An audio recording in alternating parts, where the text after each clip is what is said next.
Hey, thanks for the patience, guys. I've just woken up. I decided to stay up late trying to get some more games in. I was like, maybe I can do a late night ladder press on Age of Empires. Didn't go too well, though I did end up playing Sing Sing right at the very end and got absolutely bullied. My games got more and more ridiculous last night. It was got to the point where I was killing sometimes 10 villages with harassment, but idling my town center for 5 minutes and hence still losing. It was that level of play. That was proper bad, but also quite fun as well. And the ladder races ended. We managed to overtake Team U Thermal at the 11th hour, so I'm happy I was able to do that. And the tournament is going to start in a couple days, so squeeze a bit of StarCraft content in the interim, see how we go. Sing Sing he overtook me by 1 point. He wasn't able to make a final press either, even though he beat me towards the end, but he beat me by 1 point. But the important one was he beat U Thermal's team by 34 points at the end of the day. Jabbo pulled himself up with a really good win rate. He just needed more time, and he would have been able to get 1200, I think. And Tofu, unfortunately, had a Dead by Daylight event. Otherwise, I do think Tofu would have got like 1450, but he had to go to a big convention, so he was busy. But yeah, Yamada got above 1300, which was good as well. So really cool. Excited to do more of that in the future. For now, though, let's focus on StarCraft. Where's that PTR update? Oh, dude, me and Stego, our lovely admin for today, we were just talking about this. I was like, I keep opening Reddit, buddy, and going, where the hell is there no update? What's going on? How? It's been like 3 weeks, man. It's been a long time. No, as it is, we're gonna try and see kind of how it goes. So looks like the bracket's up now. Cast some games today. Hopefully some of them are decent, and at least we've got a few pros. What do we got? We got Clem, Cure, Percival, Beyond, Solar, Nightmare, Perceive. Oh, okay, very good lineups. Okay. Hi, I'll cast you, Perceive, please. All right, we'll do Nightmare, Perceive. None of these other matchups are going to be that good, right? Oh, Hacker Hupsaya is also really fun. Fuck. I always prioritize NA players though. Hopefully, Bully can do some nice cheekiness against Nico. Oh, this is Perceive, not Percival. I got that confused. Never mind. Oh, actually, it's okay. I'll cast another match.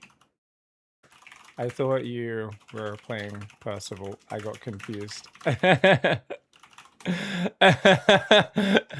Hacker is top versus Hupsaya should be great. Let's grab this one, guys. Yo, I'll cast you. All right, we'll cast Hupsaya and Hacker and see how we go. Feels like we've been abandoned. Yeah, I mean, obviously, I am. The only explanation I have, and it's pure conjecture, because I haven't heard anything through the grapevine other than someone had said, oh, yeah, I think they're probably going to patch it pretty quickly, like, a while back. But, yeah. The only explanation is, like, I don't know if there's a technical issue, if there a strike at Blizzard, maybe someone stole all the breast milk again. I don't know, man. I don't know what's going on at Blizzard HQ. But hopefully they can give some more resources and really hurry up and push some better updates faster. Hey Pig, any thoughts on the end of the ladder race? There's a solid chance that your team with Yamato Singh and friends... Oh my god, thank you so much for the generosity, there anyways. I appreciate you, man.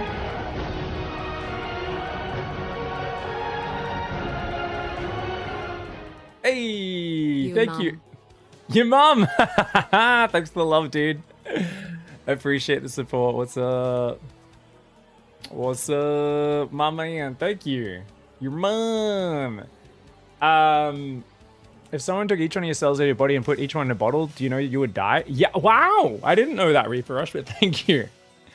The fact that PT hasn't been updated gives me hope that it never goes live. It's a bit crazy. I you know. Yeah.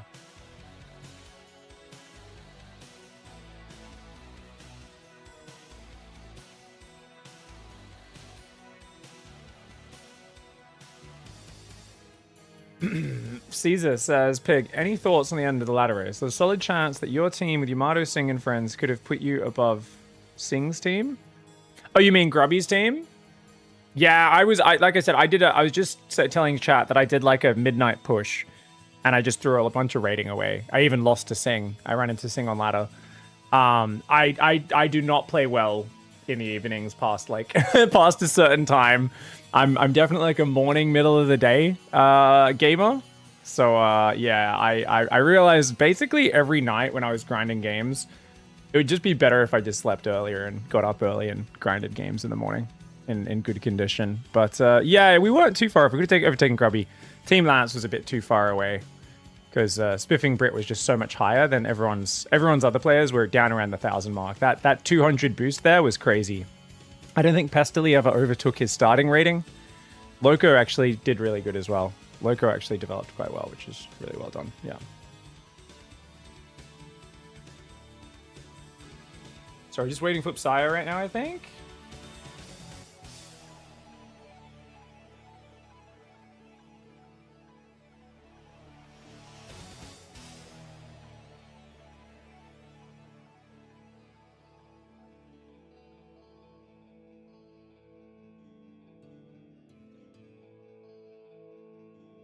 Psy in game? Because he's checked in. Assume he's streaming. Oh yeah, they're vetoing. Okay, awesome. All right, this way we can't miss it. Yeah, what's up? But I'm likely to face Singh first match this season. Oh, really? I'm not sure how it works, dude. I don't know how it works in terms of the final bracket format. So I need to if you, yeah, I don't know. I guess if you go to tournament details, we can that's just the video. I don't know. I'm not sure what the actual bracket is and stuff like that. But yeah, we'll take a look at that. What's up, guys? I feel like Abandon might be okay. Leave the balance alone. Fix bugs. Add variety with maps on the ladder. I mean, the thing is, the maps themselves and stuff take effort and work. But yeah, we'll see what happens. Hey, what's up, Bike Rush? Is the new patch no good?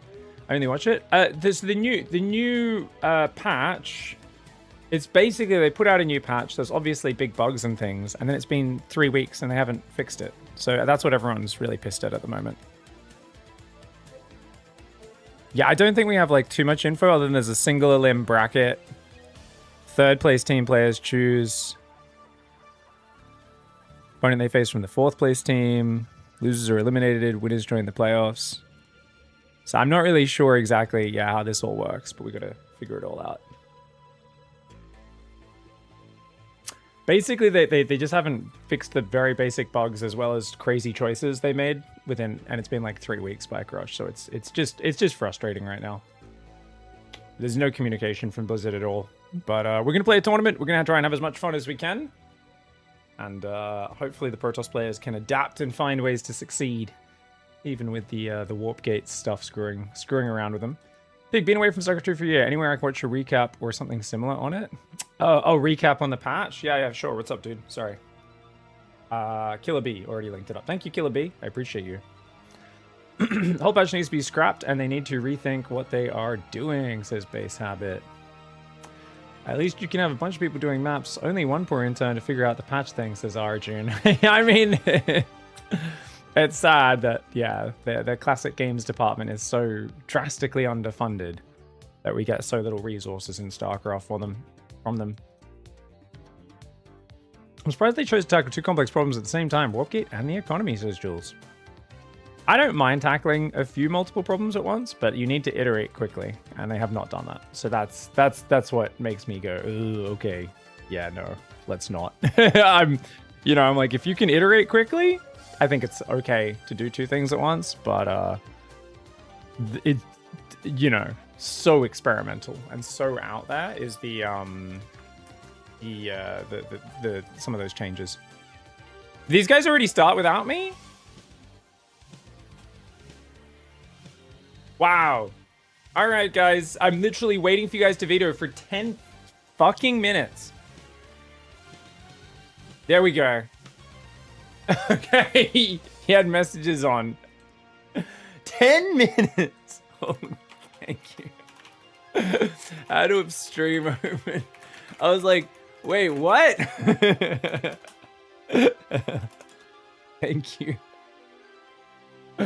Sorry, the message went through, and I was like, yo! What do you think about the RSL announcement? Them having their season 6 finals was called. Yeah, I mean, I didn't fully look at the announcements. I heard the thing for that, but that's crazy, right? How good's that?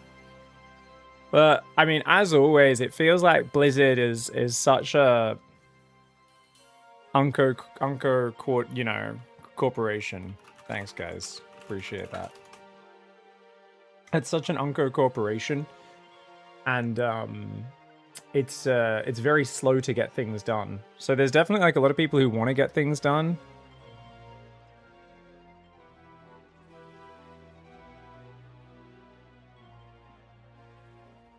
Were charging, and the charge lots would just never hit. And so they changed that so that the zealots would always get an attack when charging. And that was what the buff was. That was what the real buff was this, the zealots, when they used charge, would always get an attack. And they accidentally added the impact damage because they didn't realize that that whole time, for like the first 6 years of the game, charge was not functioning how they intended it to function. It literally did not have the ability to hit the opponent.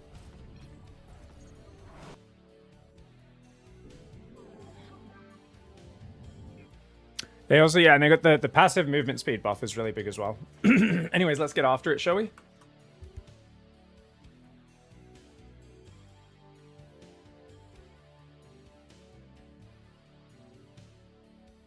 Oh, right.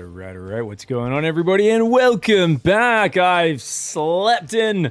I've woken up and we're here to cast some bloody good StarCraft. Let's find out what happens. Hacker is Noob, one of the cheesiest random players in the world, is going to spawn as Protoss in the top right. He's up against Protoss OP, aka Hoop, Mother Truck, and Sire. The man who is always calm, cool, collected, people say.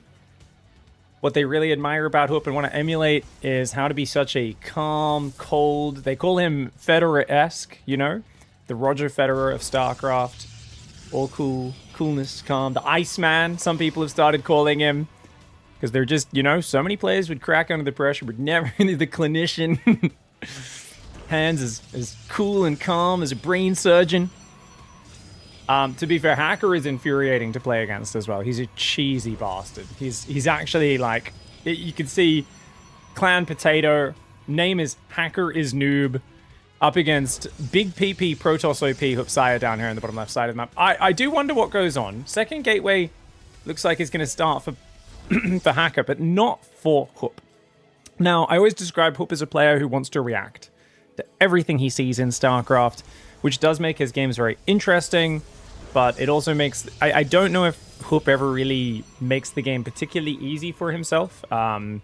He wants to adapt to everything he sees. Everything. He wants to tunnel vision on the micro and do this and cut this corner and do that. Hacker is not building probes very often. Is only at 17 workers. And is already making Warp Gate. Oh my. Oh my. Warp Gate's already on the way. You better watch out. And that already looks a little sparse of a mineral line. He chronos probes. I think that's just him pretending to macro. The thing is, he could just be shit at macro. You don't know his Hook. Does this mean he's all-inning? Now, you can see that Warp Gate's upgrading, which is already a very big tell. There is a second gate at home for Hoop and a Stargate. Second gate and a Stargate. So he's going to play very defensive on one base for now. Now, you do need to build another pylon as both sides. Air weapons +1 coming in for Hacker. Is he trolling? He's trolling, yes? Surely. Okay, yeah, he cancels it. He's literally... He knows that Hoop is an overly reactive player. Hoop's going to be like, why is he making +1 air weapons? Why?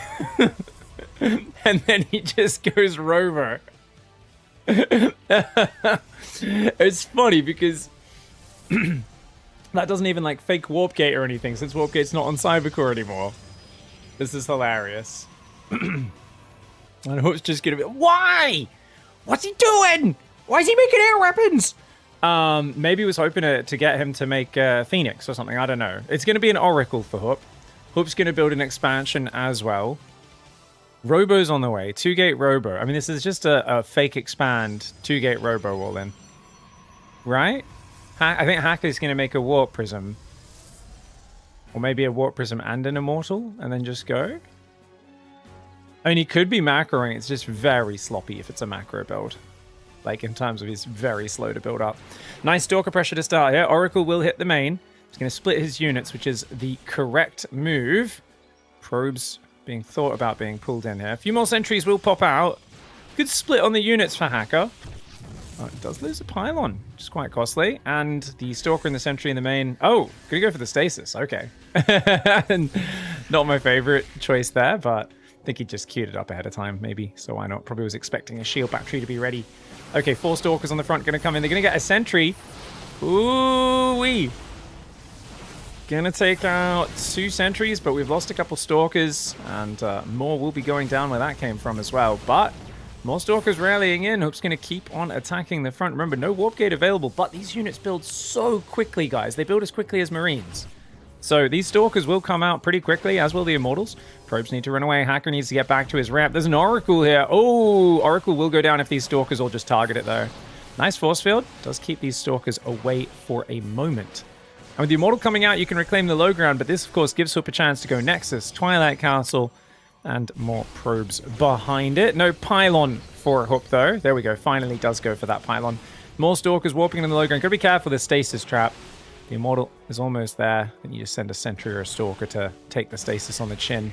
And indeed, he does just that. Now, Hacker's actually only down 5 probes. If he transfers back to the natural, double chronos, he's not in a terrible spot.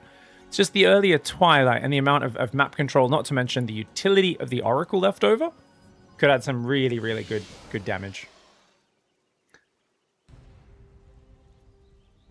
Second Oracle building. He's going to go for the NA timing. He says, you're relying on a shield battery. If I get 2 Oracles, I can ignore the shield battery and zap your probes down anyway. Production tab for Hacker looks rather bleak right now, doesn't it? Big supply block there. Needs another pylon as well. 1 pylon at a time ain't going to cut it. Oh, Omega Stasis. Big stasis trap. That's going to be about 20 seconds. That whole mineral line and gaswork is all frozen. Open heaven. We're just complaining about the warp gate changes. They hate them. Well, I mean, of course they do. It's huge flat nerfs. I mean, everyone knows it's a nerf.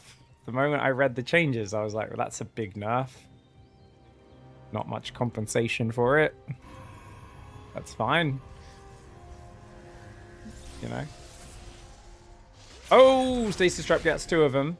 Hey Pig, non-corn dog related question. Do you plan on doing new bronze to GM when the new patch is out? Yeah, if they change everything, for sure. I don't know what they're going to change or what they're going to do, because it feels like a very opaque process right now. I am not really covering what's going on because I don't understand what's going on. Are they patching it? Are they not? They need to do updates. They're not doing updates. What the fuck are they doing? Do they not have the resources? Is something broken in the Blizzard client? Why can't they update the PTR? I don't know. 5 Stalkers are going down here. Beautiful force fields for Hacker. Dude, that's game winning. That is game winning force fields. That is actually crazy, man. Link was 99% completed. It kicks in, and he's only got 4 Stalkers left. That is absolutely tragic timing. Dude, Hacker was completely dead in this game. But he's just a wizard, isn't he? The Oracles need to kill the workers. The funny thing is, Stasis actually gets most of the army. He's going for the prism. Oh, he hides on the pillar. He hides on the pervert pillar. Oh my god, Hacker is actually a sick puppy, isn't he? Dude, he's such a sicko. The Oracles are going to kill his entire economy on the other side of the map. Energy recharge plus those 2 Stalkers will finally deal with it. These Stalkers for Hacker doing good damage. He's trying to target the pylon down. He needs to target the Stalkers. A few misclicks there for him. Remember, it's the Stalkers that are really doing the damage, nothing else. As long as the Immortal shoots the incoming Stalkers, that's where it does the bonus damage. But these probes are actually winning this fight. Upside is winning this fight and potentially this game with a probe pool. Dude, what a game. Oops, floating 1,500 minerals, says Heaven. Yeah, of course. It's Lupsaya. Lupsaya always tunnel visions, bruv. Always makes things fancy. This is why me and Hoop are actually two peas in a pod. I filter myself slightly more, but we're both exactly the same, overly reactive, like tunnel vision-y, like and we just stare at things when we really should just calm down and think bigger picture. I get punished so hard in Age of Empires for that mindset, for the tunnel vision. Surprise double Nexus into Zealots. I mean, yeah, Hoops just got this in the bag now. With no blink, you're screwed now. Yeah, you've got 2 Immortals and they can do something, but I don't think they can do that much. And you can see here. Well, I mean, I shouldn't count him out. Hacker. No, I think this Zealot's transition's too good. Hoop's not probing right now, though. He's on 69 supply. He doesn't want to ruin the magic, which is understandable.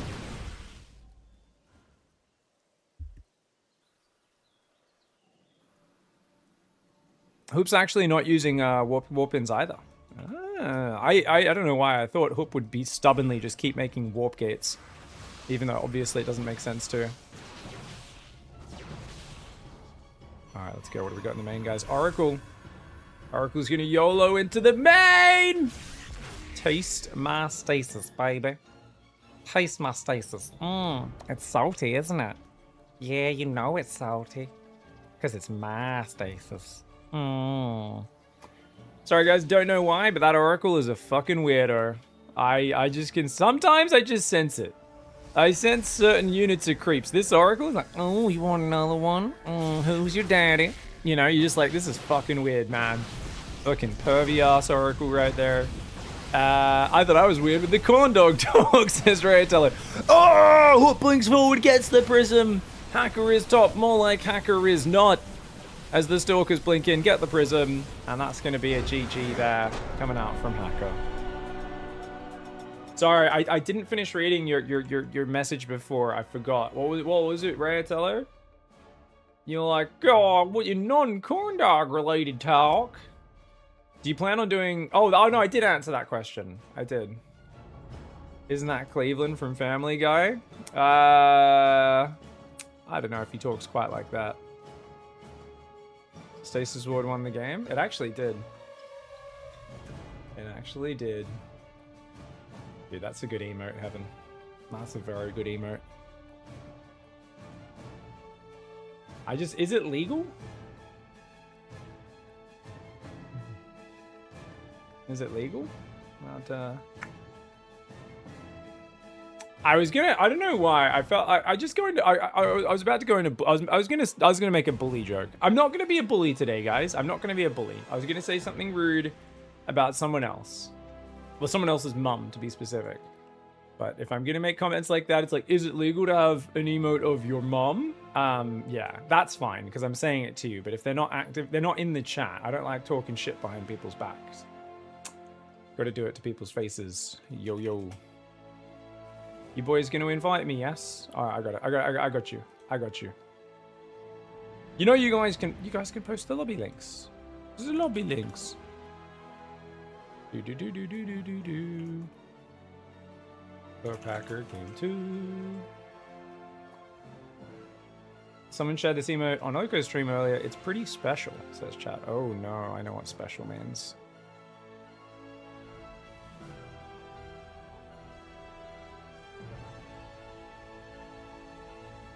Oh, what? That's not... No, we're not allowed to have that.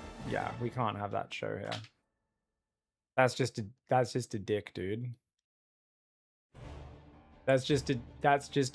I know it's not an actual dick. It's like a model of a dick or something, but... Like, is it technically not a dick? It is just straight up like a thing of a dick, right? Or is it like Pringles? Oh, it's Pringles! Okay, sorry. That's really fucked up. Still, it looks too much like a dick. Yeah. Is that a collapsible corn dog? It just looked like a model of a penis or something. I was like, what is going on? Jeez. Alright guys, game 2. 1 sec.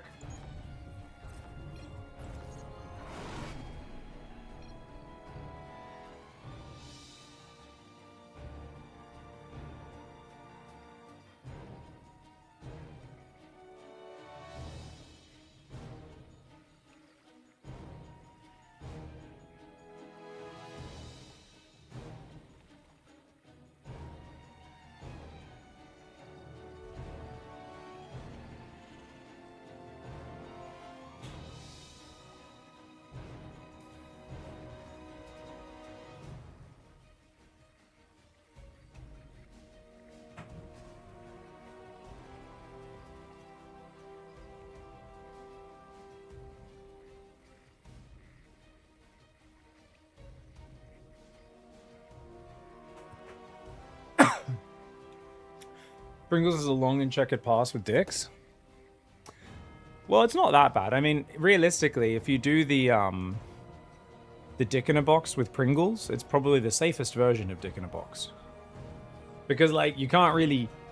Like, the Pringles box is always going to be bigger than the dick, so... You can't, like, it can't really get out of the box that much. There's not that much surface area. It's like the least egregious version of dick in a box. Is it a box or a can? Is it even a can? It's kind of like a foil tube, right?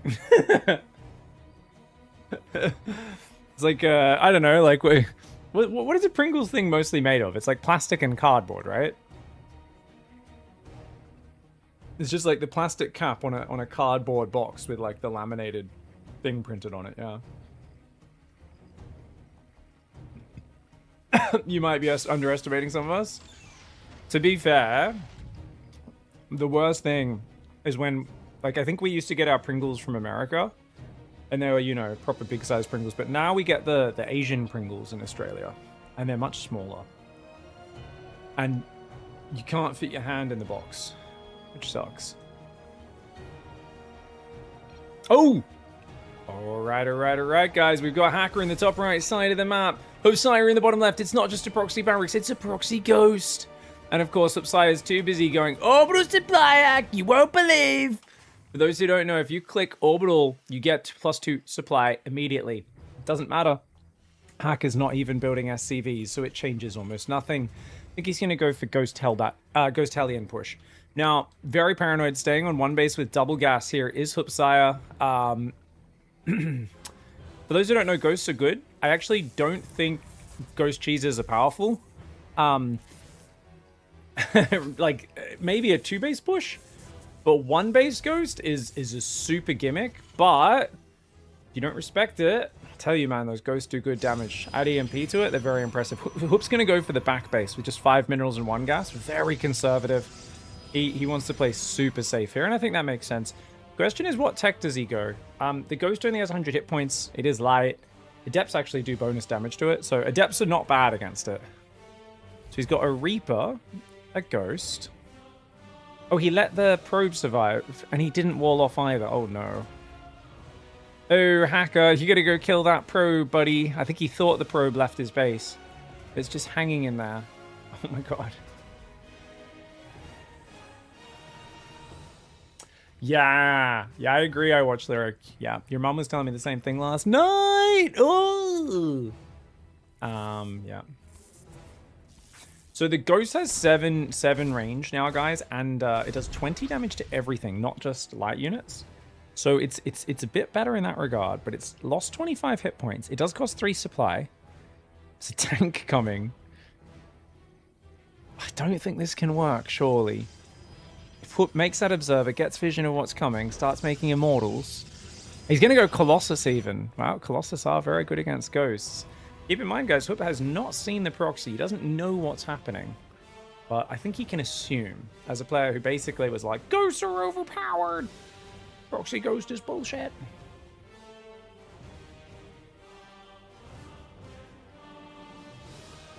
Shrinkflation hit hard. Yeah, that's my excuse as well, boys. I always use that. I'm like, right, shrinkflation hit hard, you know. It's because of the epidemic. I'm like, the epidemic is why you have a micro penis? And I'm like, oh, yeah. Anyways, it is what it is. 3 ghosts and a tank and a Reaper, guys. Is this a serious push? Is it a real push? God knows what's happening right now. The Observer sees the ghosts. Dude, if he can scan and EMP the sentry and just run up the ramp, it'd be so funny. I don't think it works, though. He's got to scan just to get high ground vision. This is an atrocious push. I don't think... He's got to have, like, a barracks lifted with this for vision. Otherwise, he can never get up that ramp. I think Hacker was assuming Hoop would take this expansion, but Hoop is going to use the high ground and the force field so well. Now, to be fair, Hoop's building probes right now. He should absolutely not. He should be making nothing but, like, charge, essentially. Notice how he's making technical units that, yeah, they can hold the ramp, but they also can't push down the ramp very easily. Zealots, DTs, either of those would be great, easy to use options. And I also think he needs to build a lot of pylons right now. Now, tanks, got to be careful. Oh, he's moving forward. I think, oh, the Immortal, nah. Oh no. Hacker a little slow to react there. Didn't have a scan. Oh, balls! Balls! Balls! Professional commentator. Nothing else needs to be said in this game. Balls! Balls! Alright guys, so he's gonna chase him down. We could watch that, but let's be honest, we want to watch Hipsia's reaction instead. Let's get that one open in the background as he chases him down. Dude, the disruptor change, bro. Oh my god, bro.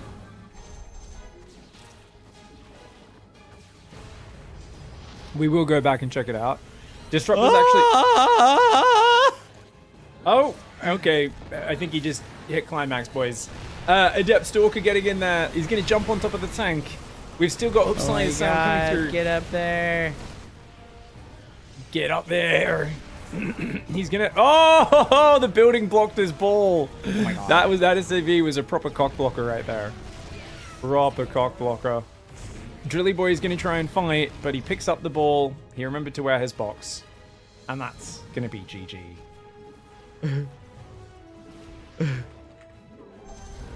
Dude, his happy sound is so funny. Wait. Oh my god, I had to change the fucking hotkeys.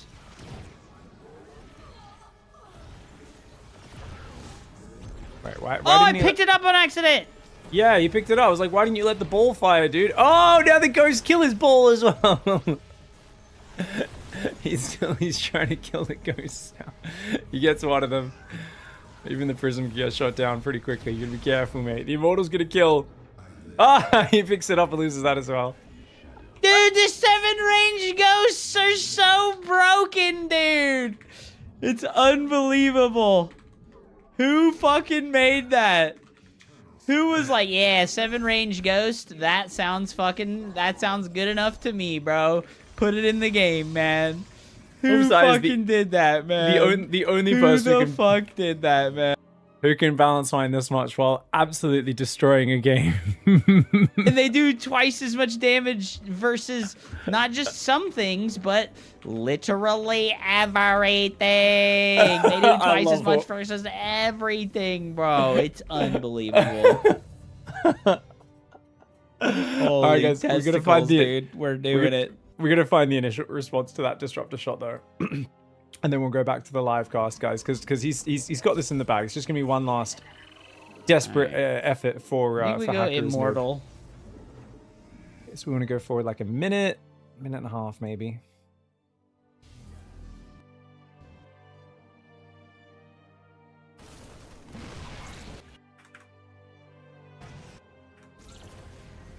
Oh my god. Oh my god. Let's watch that one more time. We hit that? Here it is. Oh my god. Oh my god. Oh my god. Disgusting. It's disgusting. That's a good reaction. I don't actually like the way the disruptor flashes, guys. How do you guys feel about the disruptor flashing? I don't like that. That, like, it looks like it's having a seizure. I don't know if that's just because he's on low graphics, because I swear it doesn't look like that on my graphic settings. But that's definitely something to keep in mind. Is that bad? It looks kind of awkward to me. Oh, Ziggy Dad, thank you so much for the big $20. Thank you. You and A there anyways. Already getting us to $70 to help cover today's prize pool. Thank you so much, guys. Really appreciate all the support. Sorry for doing so little StarCraft content lately, guys. We've been, you know, deep down the Age of Empires rabbit hole, having a lot of fun with that. But obviously, PiGosaur's always going to get us back here every week. And hopefully, once we get some PTR updates, we have a lot more stuff to do content about. Wait, the patch went live? The patch did not go live. No.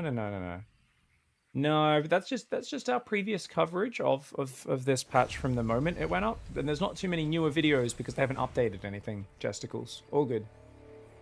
Yeah. I like 20 damage 7-range goes. Should shoot once every 2 seconds, maybe half the speed. Yeah, I mean, it's the thing is, I don't mind it being like a super fighter, but I do think like EMP should change. You know, I don't know. Like against Protoss, with how good EMP already is, it's just, I don't know. Seems a bit ridiculous. A little bit ridiculous. All right, guys, Hacker's been dead for 5 minutes. Let's see what happens. Yeah, as soon as AoE 2 is done, I will be playing a bunch of Zero Space on stream early next week, once the tournament's over. I was really curious to check it out. It's so cool to see what Cats and the guys over there and have put together. Marv is such a friggin' legend, and he's actually an engineering genius as well. So I really appreciate Marv's the like CEO, technical officer, money and brains behind Zero Space. And yeah, I'm so curious to play it because I haven't played in forever, so it'll kind of be like learning a new thing completely. It'd be really fun to see how that goes. Have you played any yet? Has anyone played Zero Space yet? The demo guys? Yeah, I saw they've redone a lot of the graphics. They got like a new art guy in and redid a bunch of the different skins and things, which is really cool. I have sad face, says Liquid. Oh, you didn't like it, or like what? Or did you just get bullied because it was only expert like players? Because the problem previously when they've done big public playtests is a lot of hardcore like pro gamers essentially from StarCraft and other games have just like grinded the 1v1 ladder. So if you're like hopping on for the first time, you're just like running into some friggin' sweat lord immediately. But yeah. The UI threw you through a bit of a loop? Really? Okay, cool. That's interesting. Yeah, I guess the UI has done a lot of different back and forth. So I'm curious to see what UI they've settled on now. Yeah. Because I've played so many different games. So I learned them pretty quickly, but like I was just, you know, playing a little game, single player RTS yesterday. And I did like how familiar that was while still having like some auto build functions and things like that. But we'll see. I was the Sweat Lord for a few games. Then game 3, I was on the noob side of it, says Bowhater. Yeah. Loud has been reset twice. There's some bugs with people leaving lobbies, and overall the feel isn't as good as some of the other playtests. What do you mean by the feel fluid? Like you just mean like the engine, or you just mean like because the ladder that ladder hasn't been as fair as previously? I'm curious what you mean. Because I like I said, I'll get on it next week and super keen to see what they've got. It's not like it's full release or anything. It is just a demo, but obviously they are creating a pretty vast game. Dude, I hate that graphic. I hate the flashing disruptor when it's firing, guys. I think it looks like shit. You guys tell me what you guys think. Okay, he's finally going to go Zealot flank warp in from the right side. Army A moves from the left. The Stalkers blink forward. The Zealots come in. The Colossus are getting gunned down by those siege tanks. Now, admittedly, I guess the idea is you know which disruptors to click on in a fight. So if they're in a big army, you can actually target the disruptors that are shooting at you. It looks bad, but I think what I like about it, and you got to think about what they're trying to do, is it does make it very clear. So a lot of Terrans, any Terran player knows this feeling of like pushing in, and there's like 5 disruptors in the army, and some of them have fired and some of them haven't, and you really don't know which ones you have to click on, and you just try to click them all down because there's so much going on the screen, and you can't tell like which ones do I need to shoot to stop its shot exploding, and you're just like, you know. In this case, you very clearly can see if I click on Flashy Boy before his shot finishes, that shot disappears. So it does make sense from a gameplay perspective for sure. Yeah. Was that not done with this patch? Was that done previously? Surely that's in this patch, Broken Controller. I've never noticed that before. GG's though. Hope with a dominant 2-0, guys. So in Zero Space, it's actually engine related for me. Some animations look really... Best way I can describe it is that units are vibrating on the screen. Really, Liquid Fluid. And do you think that's specific to your hardware? Or is it like, you think it's just the whole game's like that when you watched other people play as well? I'm so curious. That's... Look like they're vibrating on the screen. Okay, but so basically, is it because of the everything's been reskinned, do you think? Or just like the engine's a bit interesting? That definitely give them that feedback, Liquid Fluid. Yeah, definitely give them that. Are you in their Discord?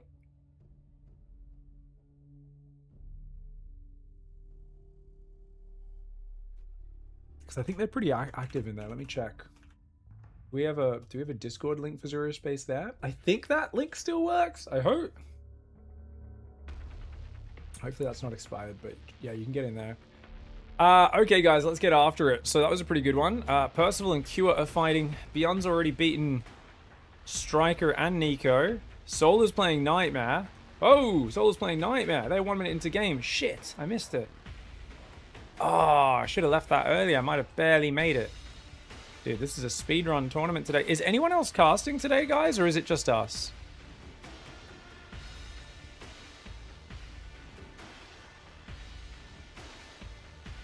Question, I would basically like to buy the campaigns if I got the game for free and want to practice Zerg or Protoss. I see Terran available currently. No, the game's completely free, Kajas, and it's only the campaigns that cost money. Yeah. I only see Terran available currently? I think you're just talking about the Terran campaign is free for everybody. But the other two campaigns cost money.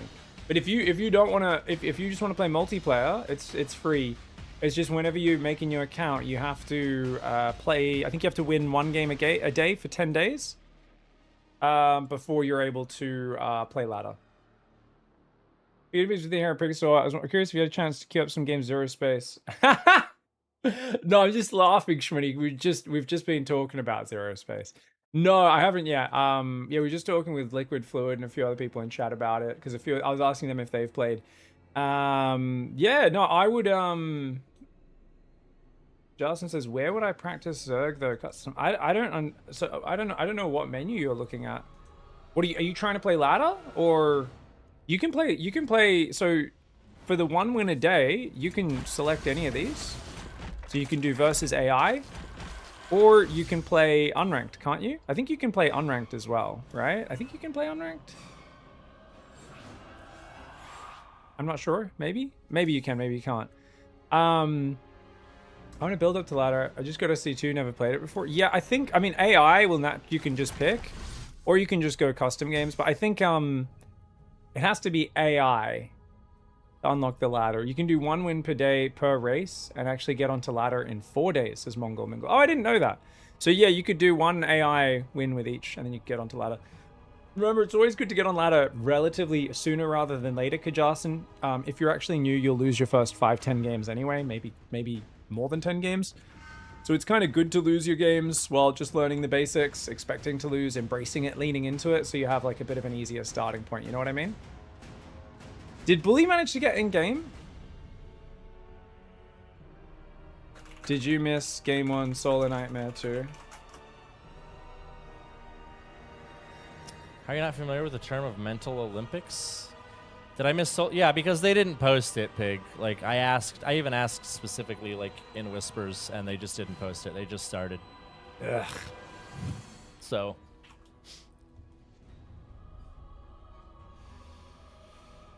So players being players, yeah, what are you gonna do?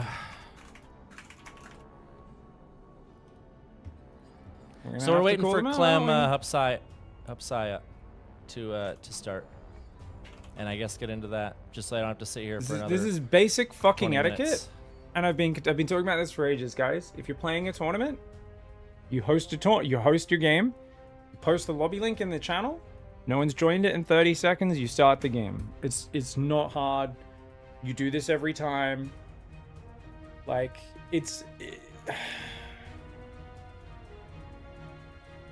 Anyways, I'm gonna do an ad break while we wait for the next game 2. It is what it is. Be right back. We will try to get in. Sorry, pisses me off because they do this way too much. So Clem versus Cure or Percival will be a good match there, but I think we're going to follow the south side. We'll try to get into game 2 of Solar Nightmare and then beyond. No, this has been an ongoing battle that I've had for years, guys. About 4 or 5 years ago, in the Asia tournaments, none of the admins, they all worshipped the Korean players too much, so they refused to pull them up for this. And I had to like go there and basically like demand that the admin enforce like the ruling of like, you have to post a lobby link and give like at least 20 seconds for commentators to join. It's not going to ruin your day to have 5 minutes longer in the tournament. You're always going to be waiting for matches later anyway. Like it's not going to, you know. And the aggression I was met with from the comments, they're like, you're so entitled. What happened to players first? And I was like, what the fuck? You guys are fucking idiots. I was like, you fucking Korean simps are the biggest losers ever. These guys are like, oh, well, but if they wait 30 seconds, it's going to ruin the pro gamer's focus for their match. And I was like, oh, I'm sorry. Like, what is this? Koreans don't want their builds getting out? Oh, they don't care at all. They're literally, no, it's not. They're just lazy. And it's not just Korean players. Obviously, foreign players do it as well. But essentially, it's just one of those things where they're just lazy. And they're just like, oh, we'll just, you know, we just want to get this. We play so many tournaments a week. We don't want to waste too much time. Let's just hurry through. And it's just habit. And it's just social etiquette. And people like make it into a big deal. It's not. It's just you need to enforce social etiquette. It's like, you know how people will just be rude if you don't enforce social rules, and then you enforce it and people do it without thinking about it, and everything's better for everyone. It's the same thing. It's just one of those things where they fall into this habit of just go. Let's go. Let's try and finish the tournament as quickly as possible so I can go get lunch kind of thing. And you're like, no, bad. It's just like it should be something. And the reason I insist is because every time I'm playing, even if I'm pretty sure there's no one commentating or I'm not aware of anyone, post the lobby link. I wait 30 seconds. I go, okay, no one's here. We're going. All right, let's go. You know, and it just makes it so much easier for everyone. Whereas a number of times the pros, you know, start games without commentators. It's very annoying. Anyways, we'll be back in a sec. And people say, oh, well, they shouldn't have to think about pro commentators or this. They should be focused on the match. And you're like, yeah, and that's why if it's muscle memory, you just always post a lobby link and wait 30 seconds, you know? And I get they play a lot of tournaments, but anyway, we got to enforce it. We'll be back in a minute. BRB. Oh my God. She doesn't see. Is she going to scan? Oh my God. Oh my gosh. She scans now. I think it's because on most maps you can usually just never let them get a fourth base.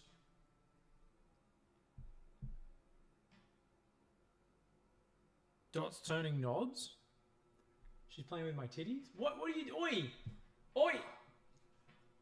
Stupid Dot. I smash you with mango. Wait, I smash you. Stupid. Yeah. Is she here? Am I getting her? I'm getting her, right?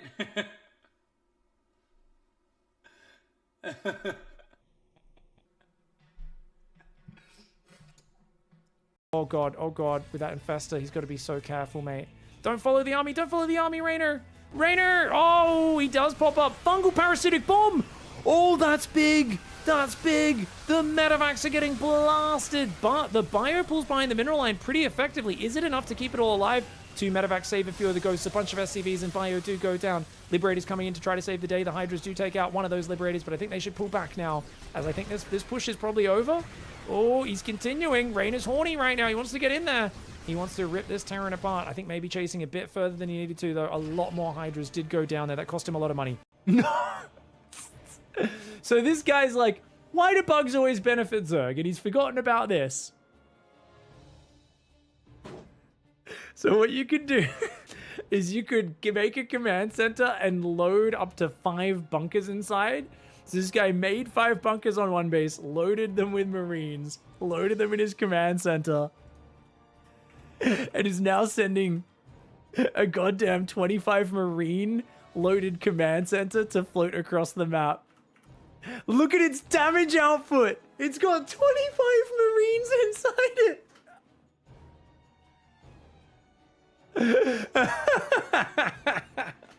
How many pylons do you need to shake off here? At a certain point, standing at the Ultra Love urinal, shaking your pylon, it's not just shaking it, you know? They say shake it once, yep, sure. Shaking it twice, no worries. 3 times, you might just be playing with yourself.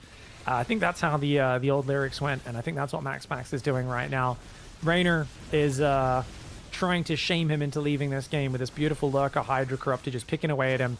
Max showing great micro, but he's done for. He's cornered, and it's just a matter of time. Forward, the medevacs do not get out of there, trying to evacuate, and Clem's out of income. He's just got this little army here. He's going to find the last Protoss base with the last 8 probes on it. There's not enough money to rebuild probes or Nexi right now. He loses every probe, which means... No way! Clem just forced a draw. There are no probes on this. Oh, no, he has enough money to rebuild. He can rebuild probes. There's still 2 Nexi. If he gets rid of the Nexus, if he gets rid of both Nexus, it's a draw. If it gets rid of both Nexus, he can float his buildings and it's a draw. He needs to get rid of both Nexus though. No, don't get distracted by the army. Clem, this is your only condition. Your army is so much weaker, but he doesn't get the Nexus. If MaxVax keeps the Nexus alive, he can rebuild probes and long distance mine. But if he can't keep the Nexus alive, then he will be dead. Clem knows that. He's only got one medevac, and Clem not able to get the draw condition there, and he'll have to tap out now.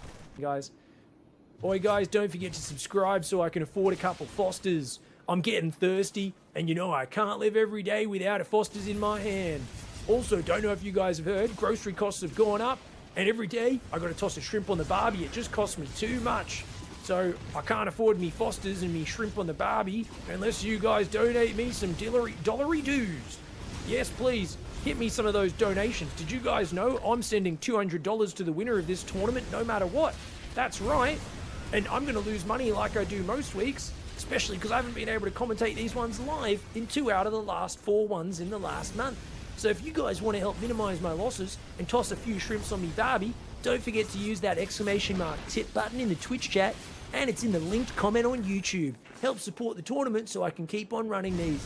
Thank you very much. Alongside Stegosaurus, of course. Absolute bloody legend that he is. And here we go, Ultralink Bane, man. The snipes are so good, though. Clem's in and out micro. He's back and forth. This is the difference, man. When I watch Clem doing this, I'm like, if I stim towards that army, I lose my whole army. Doesn't matter how much I focus on it. It all dies. There's a giant army in the main as well. I don't know. Without infestors, without any comeback units, I don't know what Rainer could possibly do here. The man needs to pull a rabbit out of a hat. He needs to pull more than a rabbit out of a hat. He needs to pull Cyril's pet guinea pig out of a hat. He needs to pull something absolutely insane out of a hat right now. Man, that'll do it. What? What? No. What? Let's get Burrow, guys. Wait, I already have Burrow? When did I make Burrow this game? Oh, I'm making it in the main. It was a misclick. Okay, awesome. I'll take it.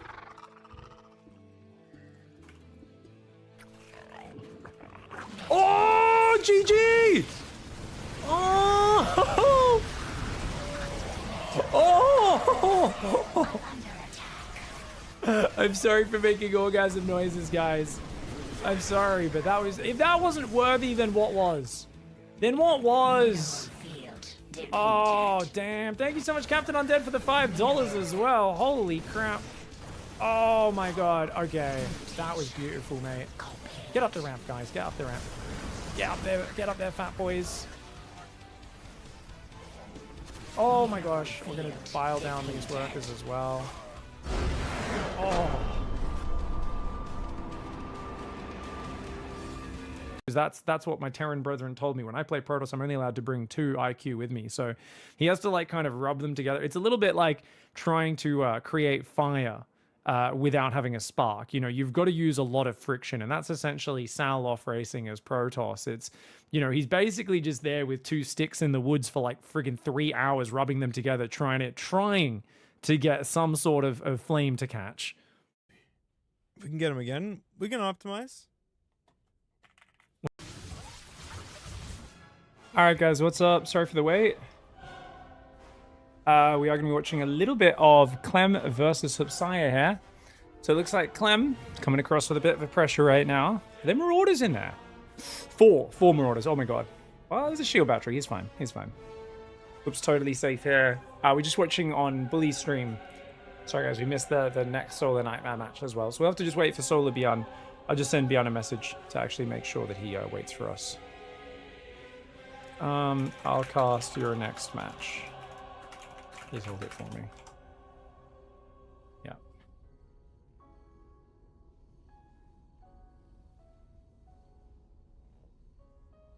Pig, I'm curious. If you have a small wee-wee and perform intercourse, are you allowed to say, putting me, toss another shrimp on the barbie?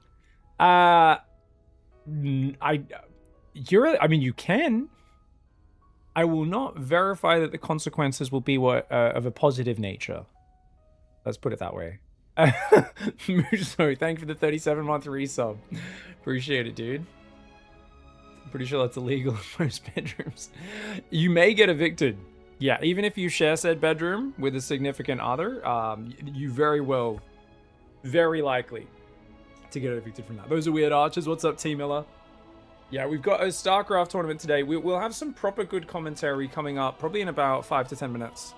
For now, though, we've got best Terran in the world, Clem, against a regular North American GM. Who's good, but he's going to struggle to deal with Clem's pressure here. 4 Stalkers is not going to have the damage output to defend that. Oh, he split his army. No adepts to tank. Prism on the other side of the map. He has a Colossus, I think, in the Prism, right? Oh, it's a Disruptor, actually. But Clem just dodges the ball, runs back in, and that's going to be game. Okay. Thanks for the Bezos box. Guys, I asked Beyond to hold my match. He says no. And he's like, yeah, okay. Nate Dog, thank you for the 5-month resub, dude.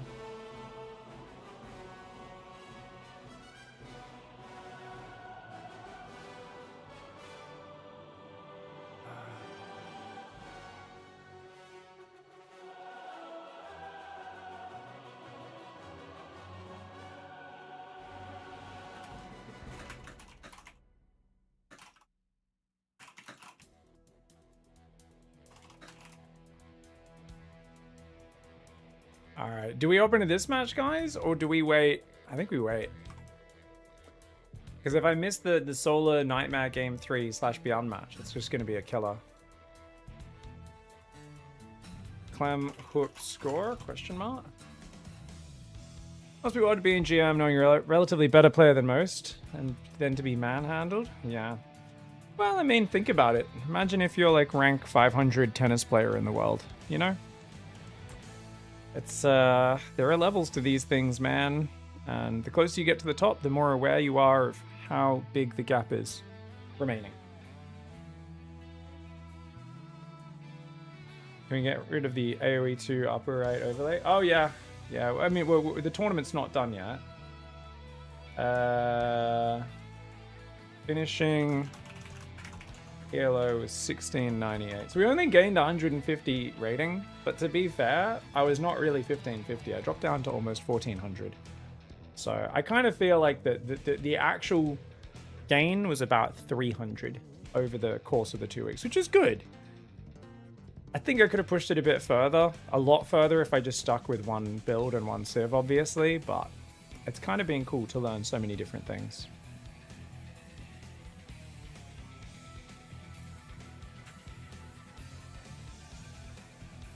Okay, I think I'll just wait for Solar Nightmare. I'll wait for Solar and watch. Good luck. Just curious to see what happens. I don't know if Bully's gonna wait as well. He's probably gonna keep casting. If he does, I'll watch on his stream. If not, no worries.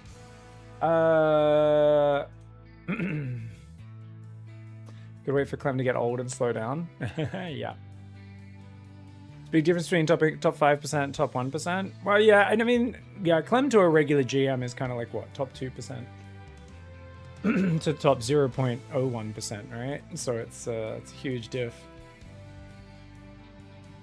And usually, even like, you know, the difference between rank 1 and rank 20 is usually pretty big in most sports. Just puts it all in perspective.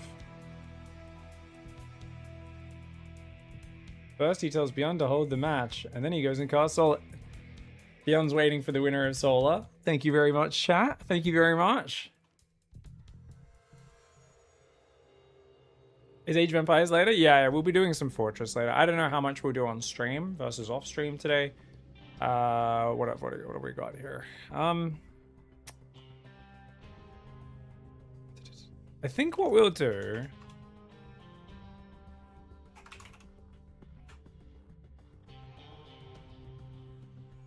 Yeah, I gotta start learning Fortress. Got today, tomorrow, day after that, and then I'm also gonna have to move my sleep schedule, I think, to get up really early. I'm gonna have to start sleeping early and getting up really early to prepare for the Age of Empires tournament. I think first day I can play pretty late, but then the other days it's gonna be tough. So with like people living on the other side of the world, I need to be a little bit more flexible, you know?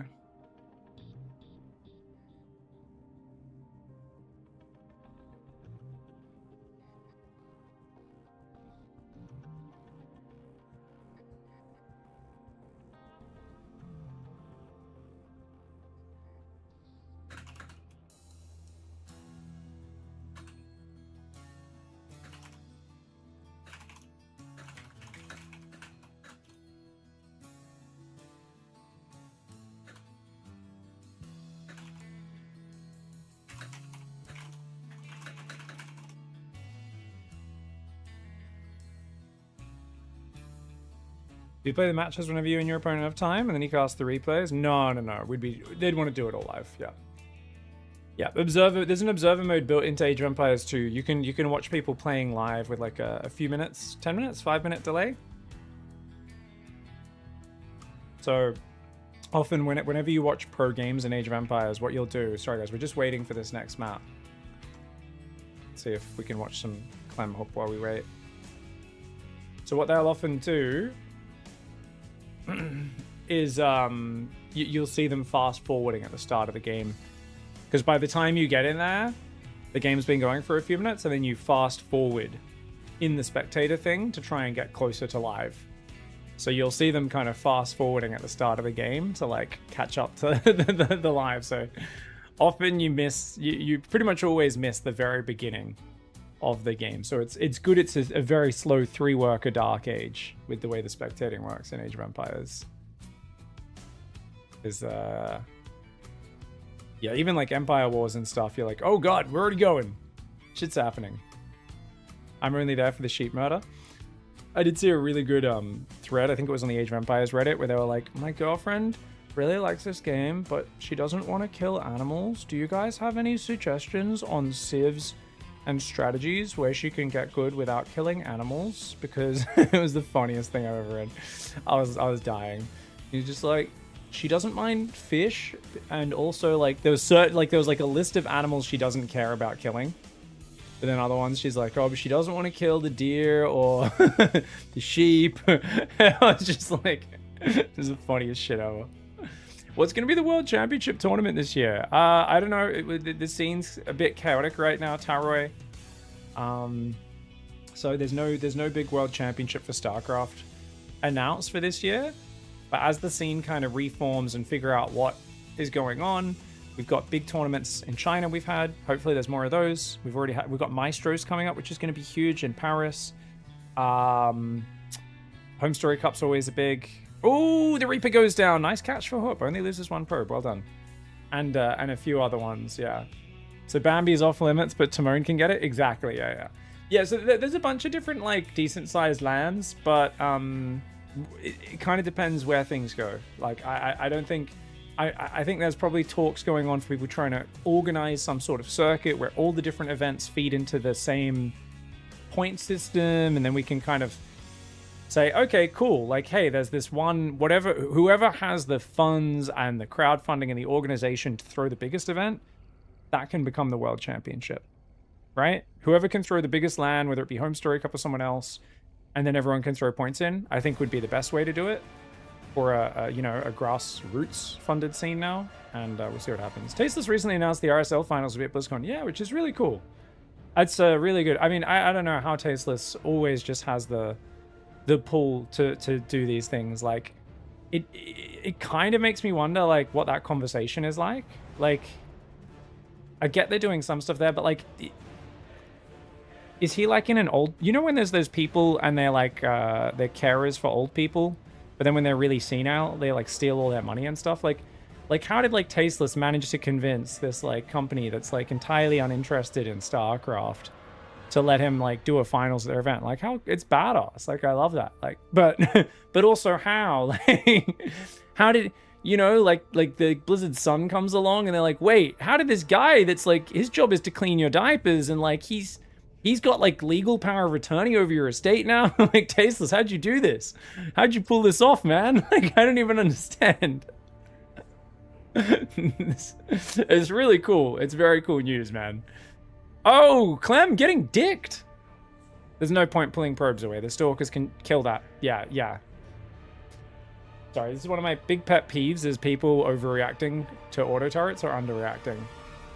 It's either you full pull everything or you just stand there and ignore it, one or the other. Does that mean the players need to fund their own way to California, not to stir trouble? Or do they get the trip paid for? I feel like the prize support makes it a bit difficult value prospect to fly and book a hotel. Surely Blizzard would pay for that. Or Tasteless himself. Maybe Tasteless figures it's worth doing, and he said, I'll cover everything if you guys let me do this. Which I think, I mean, it's such a cool thing to have a StarCraft event at BlizzCon. Like, it's fucking awesome, you know? Obviously, it's... Yeah, I'm keen to see what's going on. But I very much doubt they're just going to be like, oh, yeah, you need to pay your own way. It just wouldn't make a lot of sense. Yeah. But I would imagine Blizzard would cover it. Because they would count the players as like, you know, vendors or whatever. Ooh, tanks get sniped, but a lot of stalkers go down. Clem Stim's about to finish as well. Hoop's been playing pretty well, but that was just a little bit costly. If he could have forced those tanks to siege a bit further away, he could have bought himself a lot of time. Yeah.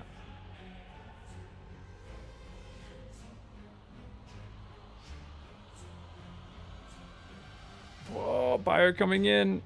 There's a trend of companies releasing content for decades-old games. Yeah. Sorry, let me just check quickly.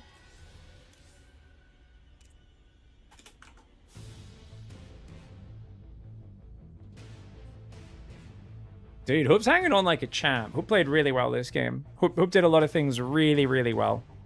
This is a very impressive play against Clem. He's obviously getting overwhelmed now, and he's stuck 2 base versus 2 base, but he did really well. It's not surprising Tasteless could convince them to pay attention yet. Honestly, I don't think that's them trying to make money. I think it's literally just there's people at Blizzard who have some say over what happens at their convention, who are fans of StarCraft and games, and Blizzard... And they have enough freedom to say, yeah, we'll do this cool thing at the convention. Because it doesn't really cost them much money or anything like that. You know what I mean? Okay. 30 seconds if we can.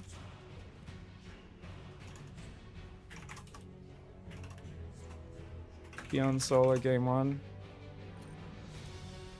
Yep. Clem says, are we doing semis 1 by 1 at the same time? I mean, normally we do the same time. Anyone can cover anything. I just wanted to make sure we didn't start without you guys getting to choose your preference. Same time semis is fine. Yeah, let's make sure we drop lobby links, guys. Just reminded everyone to drop lobby links and wait 30 seconds before starting matches. Thank you, thank you. All good. What's my MMR? 5.1 to 5.5. Maybe 5.6 on a good day.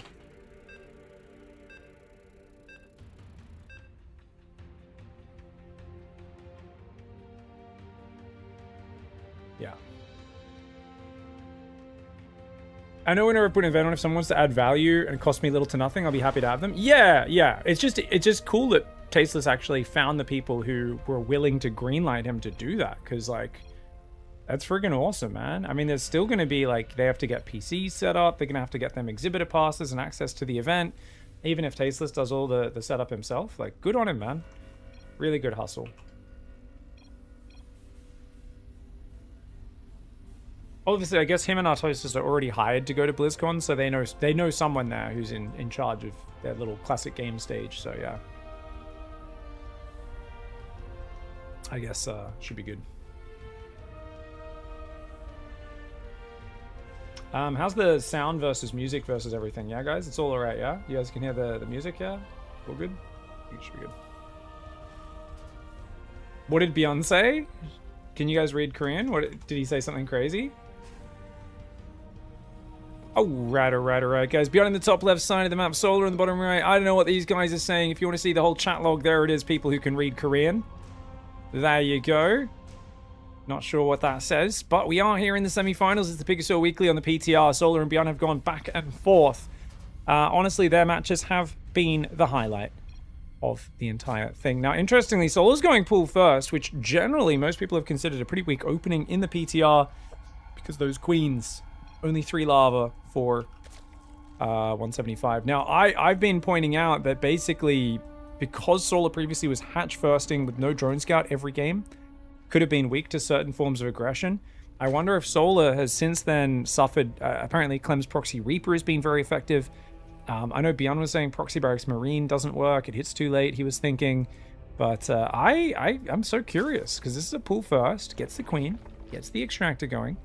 Now, of course, from building the spawning pool and building the queen, pops in about the same time as a hatchery does. Gives you access to lava at a slightly increased rate because you get 3 lava per 29 seconds from the queen. You only get 3 lava per 33 seconds from the hatchery. That's assuming perfect inject timing. Also, the queen can defend the early Reaper. So if there was a proxy Reaper, this is a safer build. So I guess for Solar, he's kind of going, assuming I'm planning to put on gas pretty early anyway, this ends up very similar. And I get to send 2 Lings around. If he goes across with his Reaper, maybe we can deny this command center building for a moment and find some damage. Little slow on the inject there, but second queen's on the way, moving to the natural. And you can see here, this last drone will saturate onto the gas. That's going to be the 3rd drone there, 16 on minerals. And he changes the rally point to the natural. Can move the queen down once this second queen's close to done. He doesn't want to move down now, because if the Reaper jumps in and he's off creep, he can't get up here to defend. But once this queen's almost out, he can afford to move down. Zerglings move in. The SCV micros very quickly. You can see Beyond's very confident with that control. Nice grenade. Really good grenade. Oh, the drone gets blocked, but second queen pops out, and that Reaper's done for. Split the queens, and you're fine. He didn't split the queens, which means the Reaper almost gets out, but not quite, not quite. Okay, Creep Tumor here might be a good call, actually, but Soul is instead going to move down to the natural. Drone moving out to the 3rd base as well. Link speed has started. He's pulled off gas. 3rd command center goes down for Beyond. Gonna go take that 3rd hatchery. Sinister, thank you very much for the 6-month resub. Nate Dog as well. Muso, appreciate you guys very much. So fun to cast StarCraft after just immersing myself in Age of Empires for a few weeks, guys. It's a very quick, crisp, fast-paced game. Very decisive StarCraft. Some would say brutal. So brutal that Beyond attacks his own factory for a few seconds there. Always funny to see the pros make a little misclick. It doesn't really matter. Doesn't change anything. But you know, I doubt 30 hit points missing from your factory is going to matter. I think those Marines were just sad they didn't get to drive a siege tank. They know that they are much more exposed there. Whereas if you get to be Sergeant Chadhammer sieged up on the high ground all game, usually you're going to have a better time of it. Thank you very much for the big 7-month resub, a random Canadian. I appreciate you, dude.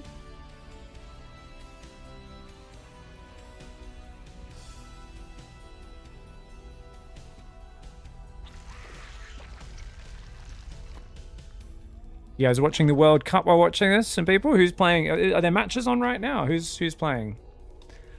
Give us updates on what's going on in the footy. Queen's moving forward right now. A lot of Australians have been freaking out over here because we've never watched soccer, football, whatever you want to call it, with American accents before. It always feels very wrong to us. You know, we're used to hearing British accents for the most part. Or I actually love the Spanish commentary personally. Normally for me, like, I love the Spanish commentary in football. It kind of cracks me up. Hey! It's just like amazing. The constant screaming is it just makes me so deeply happy anytime anything hype is happening. But a lot of Australians have been very confused. We've never watched soccer with American commentary before, and it kind of hurts our brains. It's the Super Bowl of soccer right now. Oh my god, and he kicked the ball right into the end zone. And you're just like, wee, this feels weird. Oh, hello. Drone not able to get the 4th base up. Gas is going up on the 3rd. Lair and Baneling Nest on the way. First Evo chamber goes down. 2nd as well. Okay, 2 Evo chambers, yeah. Remember, Carapace is a bit cheaper now. It's actually a really nice buff for Zerg. Ooh, watch out, watch out, watch out, watch out. Tree's taking some damage as well. Queens are moving north. It was funny. I enjoyed when we were the Canadian Premier League soccer. Football was on when I was over in Canada late last year. And that was the one where the clips went viral, where it was like snowing. Like, it was like multiple feet of snow while they're trying to play their friggin' matches. And I was like, this is the most Canadian thing I've ever seen. This is so funny. I was just like, I've never seen deep snow soccer before, but it was friggin' awesome, man. All right, Medevacs on the way. 1-1 upgrades as well. Vehicle weapons. Oh, Beyond's upgrades are mistimed, and he's not started +2 yet. Oh, that's a little unfortunate. The +2 is the most important thing to start. There we go. Does start it up now. Infestation going down very early for Solar. So Solar's droning up to 4th and 5th base. Units lost tab is relatively low, as you guys can see. And we have got just 5 gases, double upgrades, not too bad. Okay, so this is fascinating, guys. This is really fascinating. Biana is going 6 gas. Oh no, 5 gas. Sorry, I thought he was going 6.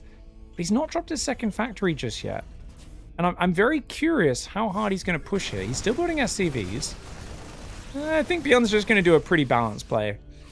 I don't know why it feels to me, though, like he wants to shove in the mid-game with Mass Tank and Marine.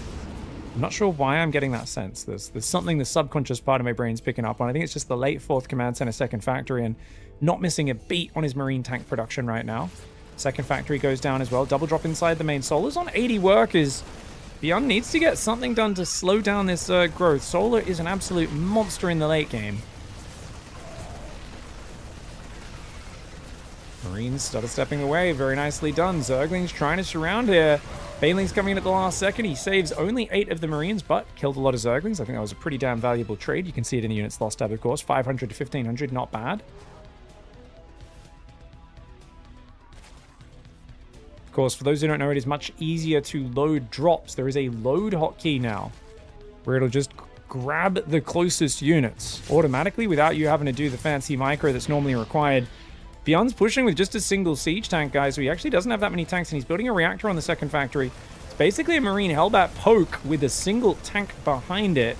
He's going to shove on top. I think he's a bit too deep on creep. You can see he knows he doesn't want to let those Banelings jump at him. He's trying to force Solar into a half-baked engage. Solar's not taking the bait. Gives up the hatchery. He's got a 4th up there, new 5th up top. He's fine. Things go for a counter, but this is also too late. You can't be going in with a Ling counter like this, because you know his rally will be too big. You have to do it before he moves out. Now he comes in. Ooh, he can click the command center. Solar snaps the command center that just started. 400 minerals down the drain. Brilliant play by Solar, just seeing that with the Zergling scout that went in first. He's also got a single Viper and an Ultra Cav on the way. The Viper, one of the ultimate spellcasters of Zerg, can drop blinding clouds on the enemy siege tanks to stop them firing.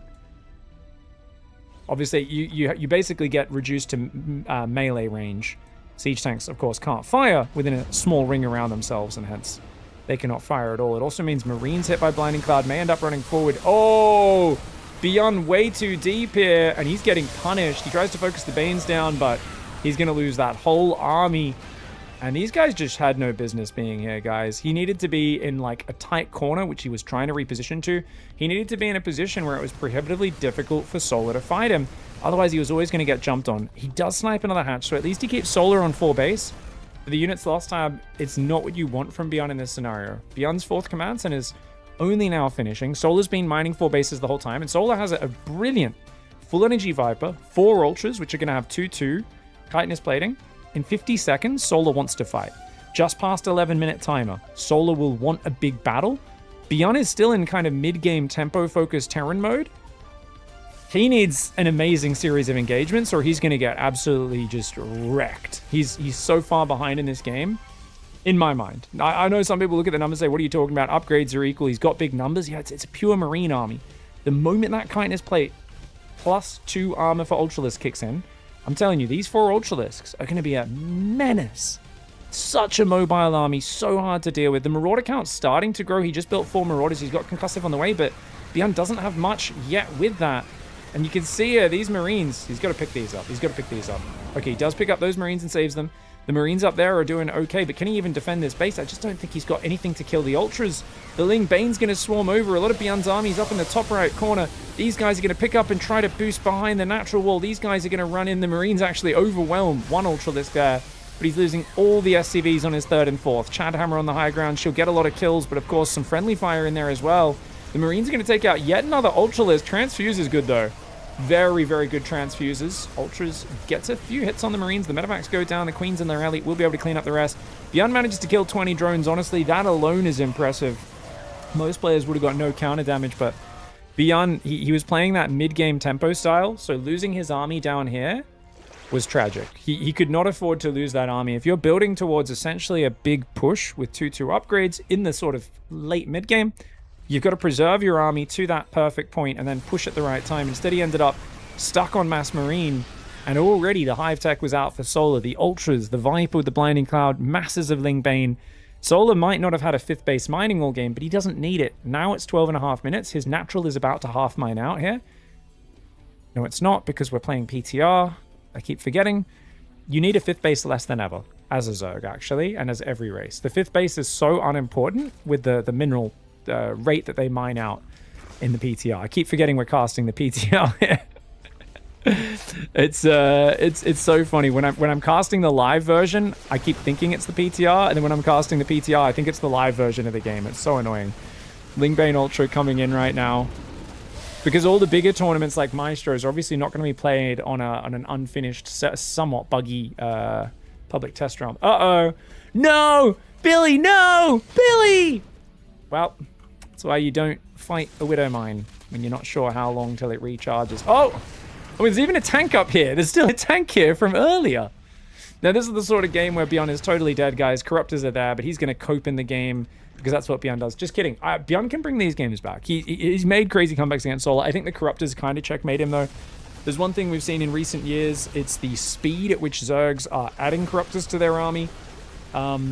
I don't want to say that I'm the biggest influence on that. I want to say I'm the most annoying public voice that has screamed for people to build more Corruptors with their Ultraling Bane for the last 2.5 years. And I think we're seeing the results of when Zergs add that when they're already ahead, they absolutely wallop the Terran on the map. It forces the Terran into their turtle shell, which is not great. I'm not happy to see people forced into their turtle shell, but it is, of course, very effective. Love to see some abducts there on those medevacs, because the Corruptors were close by. You can see Solar's just going to run forward and do it. Yeah, there's just this thing where the ability to pick up and avoid Ultraling Bane, as well as the power of Liberators to counter Ultras, those are the two weaknesses of Ultraling Bane. Corruptors kind of hard counter both of those, and that's why they are such a beautiful cherry on top of the cake. And clearing all the medevacs while your Ultraling fights, even if he gets back to a choke point, he's going to lose a lot of medevacs. Unfortunately, Solar did idle a bunch of his Corruptors down south. And nice counterattack for Beyond on the right side as well. He's going to take out that hatchery. Corruptors will now come forward, take out a Liberator. Could get a few more hits, maybe on another medevac. Remember, Corruptors have 2 base armor, so they don't really care about the Marines' firepower as much as other units like Mutalisks do. Ooh, 22 workers go down. And Beyond may have caught a hatchery on the right side, but he's going to lose his medevacs now. The Lings will catch all the Marauders on the way home, and you can see how there are so many scenarios where Terran gets out of trouble with drop play.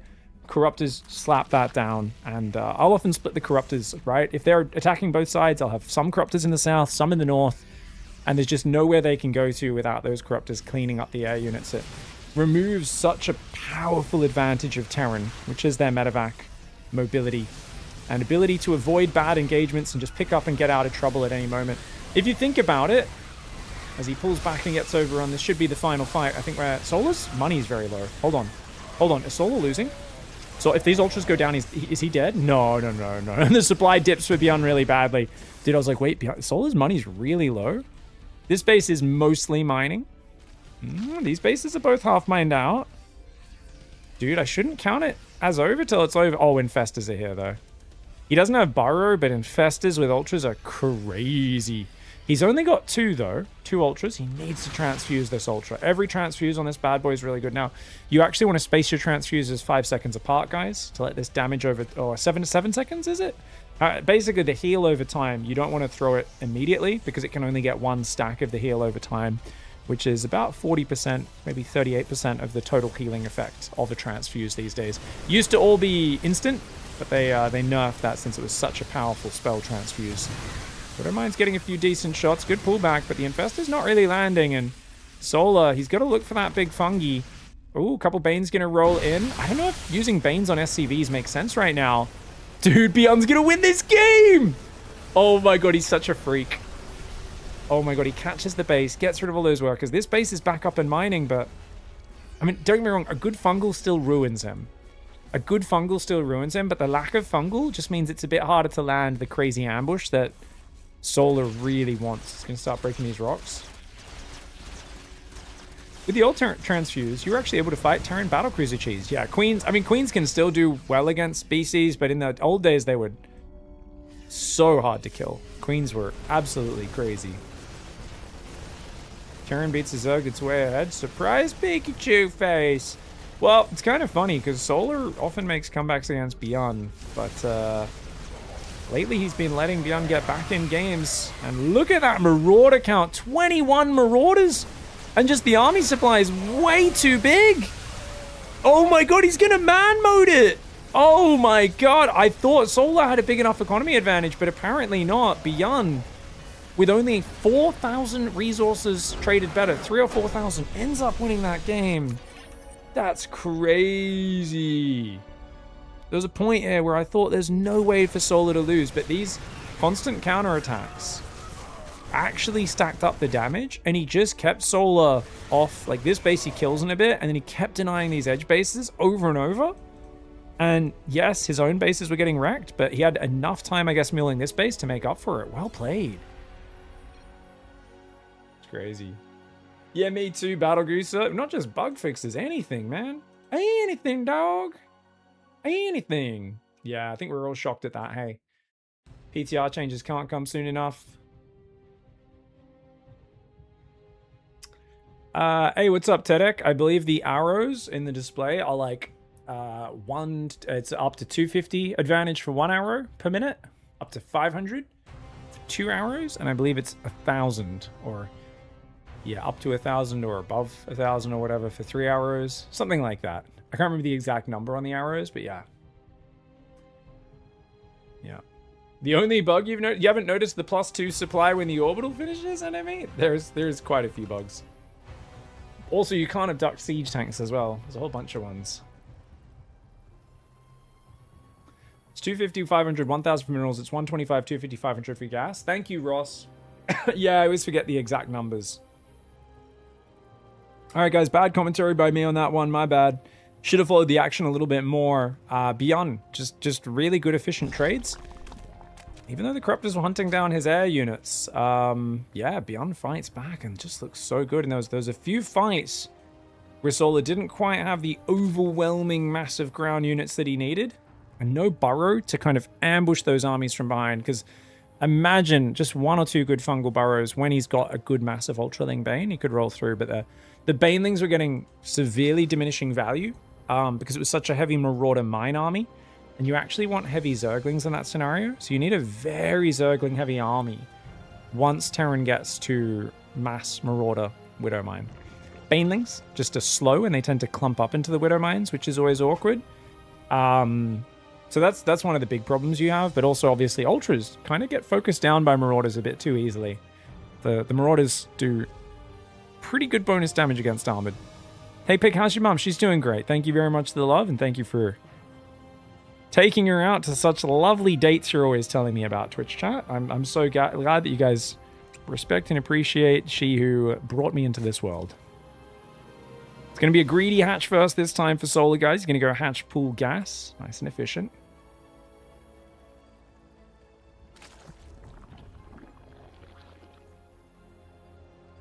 Big, you thought the Changeling change was a nerf on Rogue, but they bugged it, so they secretly buffed it because they do damage when they explode now. So Rogue's like, taste my Changelings. It's so hard to get them to actually damage anything. The first day I spammed so many mass Changelings into people's mineral lines. Could not kill much. It was funny though. But yes, lots of bugs that need to get fixed in this PTR, guys. We're casting this one, 17th of June. Still no changes to the PTR. No bug fixes, no updates, nothing. That's been a real bummer. I'm hoping we get a massive set of changes soon and we can really start talking about it and testing it. But in the meantime, we are still doing this on the PTR. So at least we get a feel for some of the changes. The problem I'm seeing is that because it's just a couple tournaments on the PTR and because there aren't many other changes, it does feel like most of the pros are playing and focusing on the big tournaments on the live version of the game. So, you know, there's not... You don't get the sense of a lot of people really cooking right now on the PTR. A lot of the Protoss players are kind of just going, really? Are they going to keep these Warp Gate changes? Feels like they're not too motivated to figure out super detailed new build orders because they feel like it's just going to change. And the Terrans and the Zergs also are just kind of going, yeah, we can kind of just do slightly modified versions of what we're doing in the live version of the game, since, you know, There's not too many changes. Carapace is a bit cheaper. You can throw Microbial Shroud from a bit further away. Ghost's a little bit better, but costlier as well. And actually, like, we saw a few games where, I think it was last week's finals of this tournament between these two. Broodlords can actually overwhelm Ghosts now in this weird way, where, like, it takes a 3-supply Ghost 2 snipes to kill a Broodlord, and that's the only snipes it gets, even at max energy. So there's, like, a weird situation. If there's only, like, 10 Ghosts on the map and you just swap into, like, 16, 17 Broods, you can kind of face tank the snipes because you can't interrupt snipe anymore, which feels terrible. But then there's times where you just, like, accept a terribly inefficient start to the fight. If they don't have any Thors or Vikings and they're relying just on the Ghosts, and then you're like, I still have 8 Broodlords left. And then you just, like, they're out of snipes and you can actually push through, and you're like, oh, this is so weird. Because snipe going from 50 to 75 energy is bizarre. So, like, the Ghost is so much better in so many ways, but its limiting factors are also something no one really has a good feeling for. I think it was actually on this map where Solar pushed over here with Broodlords. And Beyond ran out of snipes, but then Solar pulled back. Because he thought, oh, this fight's going terribly. Let's save my remaining Broodlords. But we could kind of see there was no snipes left in that army, and he could have actually killed a base or two potentially. So it's one of these weird things, man. StarCraft has so many interactions, and when you get a PTR that both doesn't change that much, but also changes a bunch of fundamental things, it takes such a long time for everyone to figure out how that's going to take effect in a real game. Because the game is so fast-paced. StarCraft is kind of like so mechanical and fast-paced. It's kind of slow to innovate new builds. You always talk about it taking about 6 to 9 months usually before things get super figured out. And usually I'd say, I think there's like a direct, if you guys are wondering, when is the meta getting more figured out, or at least more static and pros feel it's figured out, I think there's a direct correlation to Clem not GGing in his Terran vs Protoss matches. I don't know if you guys agree with this metric, but I think it's one of the best metrics. If you're wondering, like, okay, is it time for a new patch, a new map pool? Is the matchups getting too predictable? It's you want to watch for when Clem doesn't type GG when he's leaving TVPs, and when he's getting a little salty. I think that's directly correlated with, like, players have figured out how to defend on the maps. You know, Classics figured out how to use hallucinations and defend everything, and, like, Clem's like, oh my god, silly TVP matchup. It's the Clem GG no GG litmus test. If Clem stops GGing and that ratio goes up, then that's when you know you're like, damn man, we need a new patch, brother. Like, we need some new maps or something. I did hear Clem played random the other day, actually, in a series against Beyond, guys. Were there any good? Should I cast those games, guys? I haven't looked at the replays or the game or the VODs yet. I heard he played a whole series in, I think, the Monday Night Weekly, or was it the Wardy Mondays? One of those weekly cups. I think Monday Night Weekly against Beyond. I have to check that out.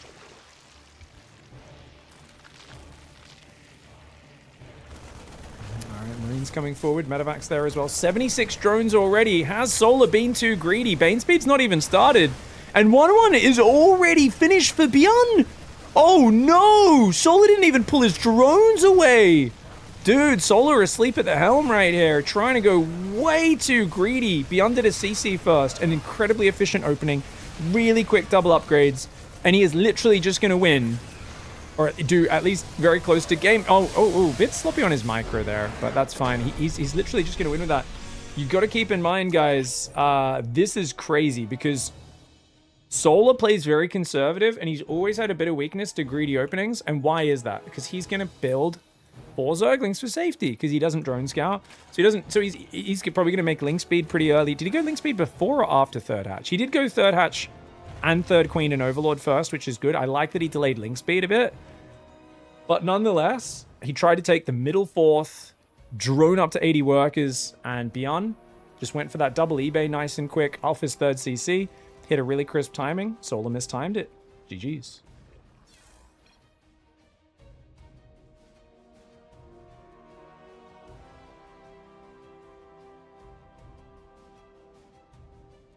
All right, guys. Well, I got to play an ad break at the start of this game. I haven't been running predictions. Sorry, guys. I knew there was something I was forgetting to do, guys. Quick ad break. I'll see you guys 3 minutes into the game. Sorry, I'll cast it anyway if you're a sub. Sorry if you're not a sub. I apologize. Otherwise, it's going to play 14 minutes into the game.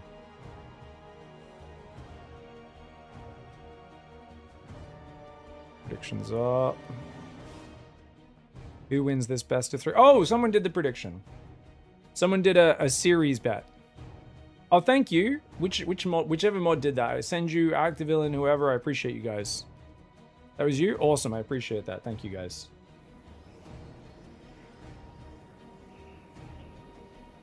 All right, guys. What the hell? Beyond is just dominating right now. He's up 2-0. Solar in the bottom left. A little bit too greedy. Is it time to try something different? I've heard the Mutalisks are low-key broken on PTR. Like, they're really good with the arc slop or whatever, where they can essentially move and shoot a little bit smoother, apparently, or something like that. I already thought Mutas could move and shoot pretty smoothly, but I've had some people say they feel really good. Haven't really seen Solar experiment with them too much, but I'm curious. Bigger map like White Rabbit. It's definitely one of the maps you could play it on. You'd more expect it on Old Republic, though. Old Republic is more common for that sort of strategy. It's probably just barracks, right? He's not going to go back, is he? Okay, yeah. I was like, you're not going to CC first again, are you? Manson a first boost is always nice, though. I think Solar, if he went link speed before third, I'd be hating his opening in the previous game a bit more, but he went link speed after third hatch and third queen. You know, he should have been in an okay spot. He was just a little bit too late to have anything ready. No 1-1 upgrades. Didn't quite have the ling count, the queen count together. Got punished there. Gonna go 15 hatch, 16 pool. Nice greedy build. And we'll keep pace with anything that Beyond chooses to go for here.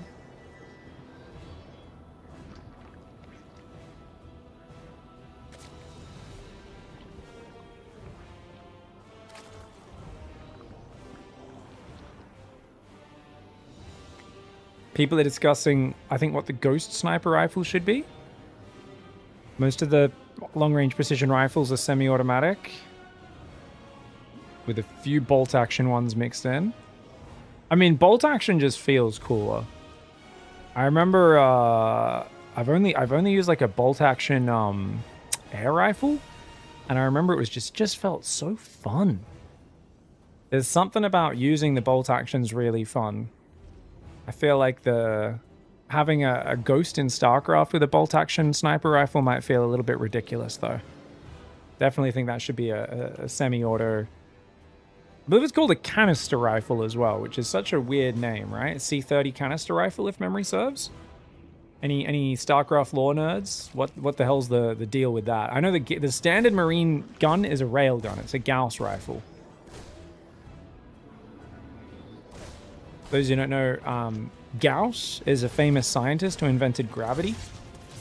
And magnets work by harnessing gravitational matrices. So that's why I'll stop trolling you guys. I know there's like one guy who's immediately having an aneurysm whenever I make up science stuff. He's like, "Ree!" I'm just like,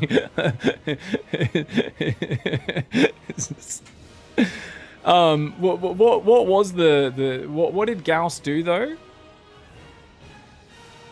Gauss is a magnetic driver, not a railgun. Ree!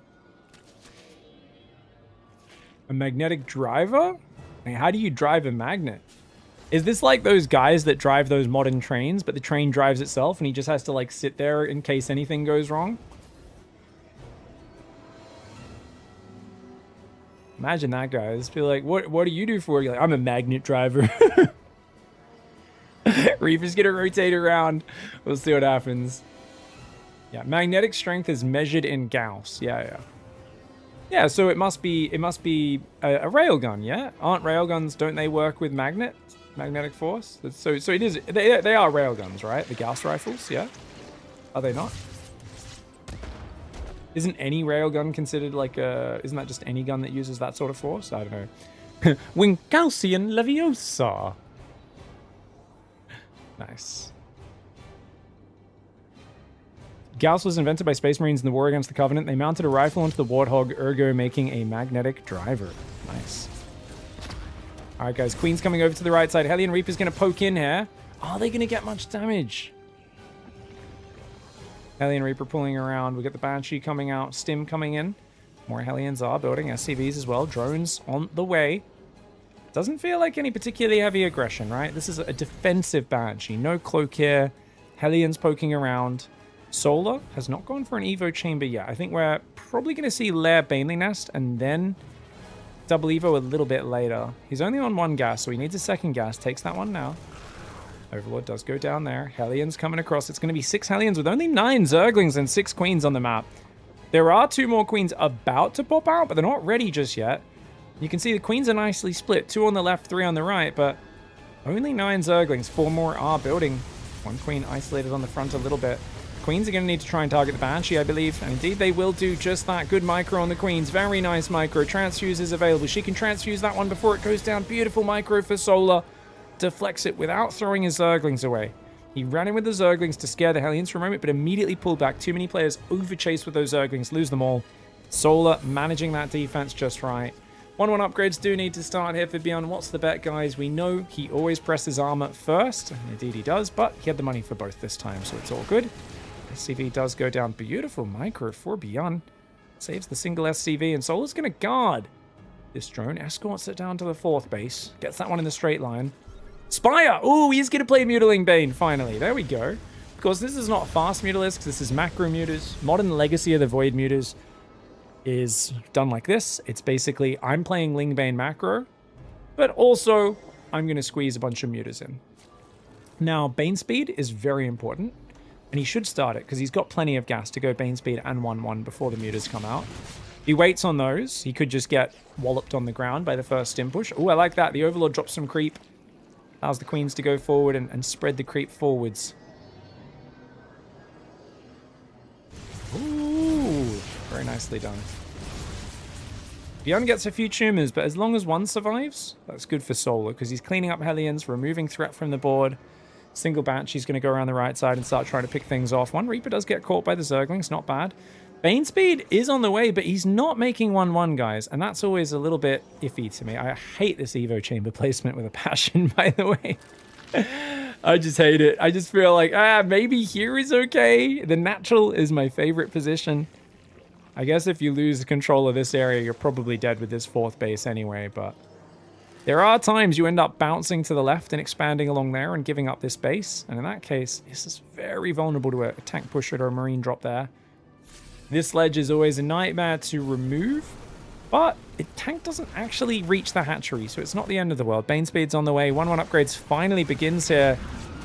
Solar also going for flyer weapons, and 9 Mutalisks have entered the fray. Where are those Mutalisks, guys? There they are. They're gonna try and get across the map.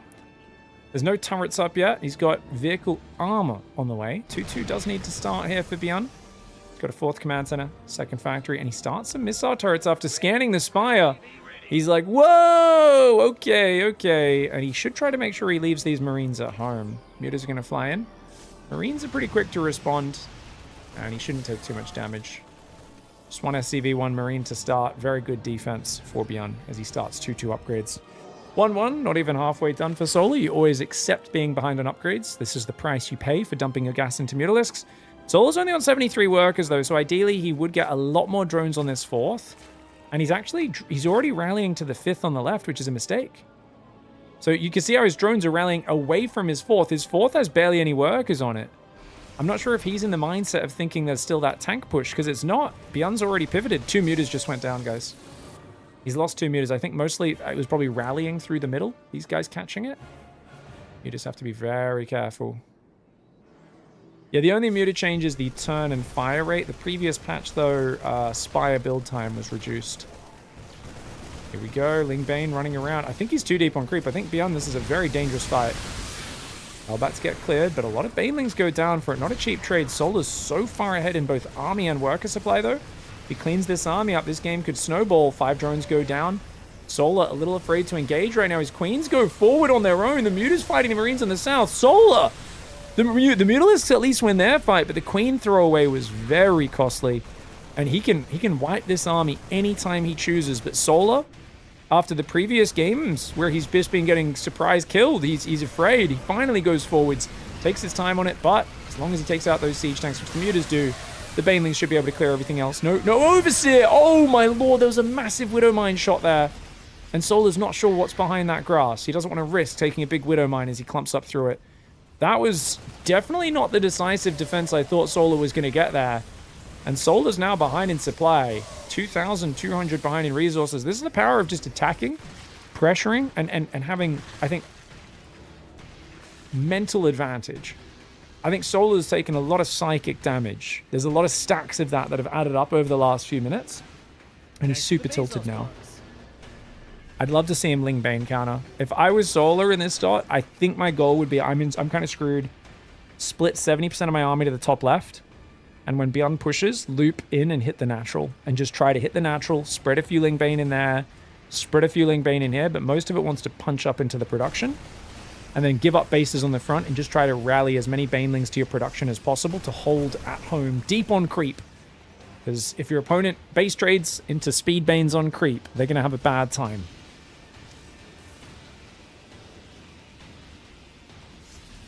Shampoosh, thanks for the sub. Flipper Flapjack, thank you for the raid before.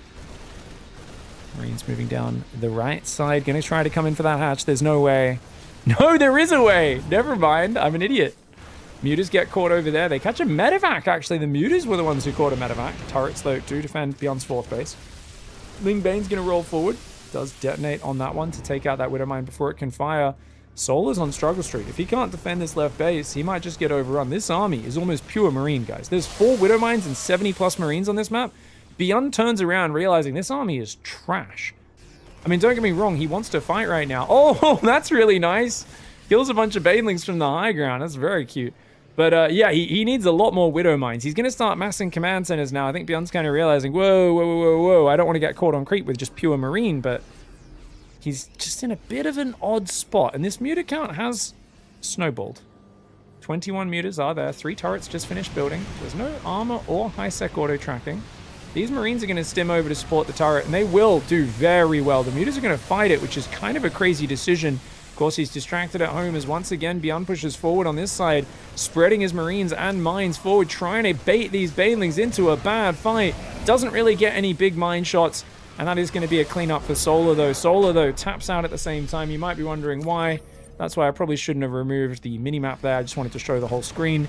Let's show that one more time. So it's because he was getting shoved on the left side. At the same time as all that was happening, he was losing the heart of his economy. A hatchery and 20 more drones were going to go down. Beyond gets an absolutely crushing and decisive 3-0.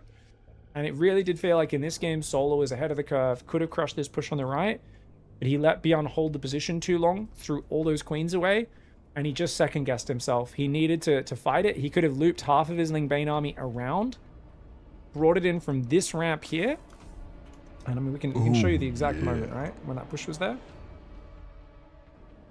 He had the numbers. If half of his army, half of the Ling Bane army looped around, came up here from this side, other half just A moves from there, I think this is a pretty chill cleanup. Yeah, I think he had the numbers to defend this, personally. He did lose a bunch of Banes previously, clearing the Hellbats on the little engage, but I still think he had enough here. Really well played, though. And part of the reason Solar didn't fight is his 1-1 wasn't finished. Arguably, he just should have played one. With how late his Spire timing was, he actually should have just played 1-1 upgrades before Mutalisks.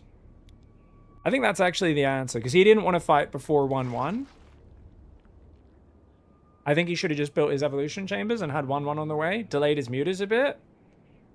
I think he needs to either go mutas harder and faster, or deprioritize them even more and put them below the upgrades. I think his mutas were too late and too insignificant to justify delaying the upgrades this long, if that makes sense, guys. So I think he needs to either go harder into the mutas earlier or delay them and go for the upgrades, and I think he finds a better spot. As it was, fighting with a double upgrade disadvantage feels terrible. Actually, so like in hindsight, I totally get why he didn't do it, but I think that's kind of an issue with his build order. Either way, Beyond's on fire. GG, well played.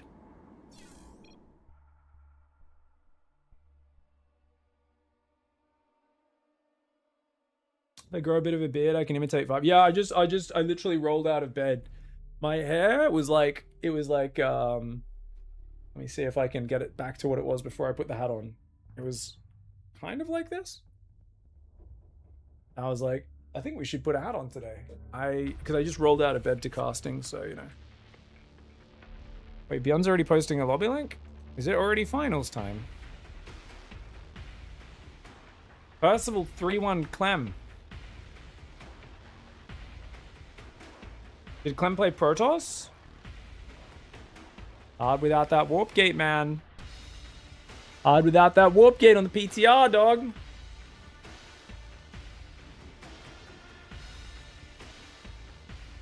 Alright, guys. Beyond won that. It was a best of 5, not a best of 3, but that's fine. Alright, guys. Who wins game 1? Beyond or Percival? You guys have 2 minutes to get predictions in. Let's do it. Pig, do you believe that only Siths deal in absolutes? Siths, they're like the little slithery guys. They're like sitting in the sun. And if you like scare them, their tail drops off, right? Yeah. I'd say that's a pretty absolute defense mechanism, so I'm going to go with yes.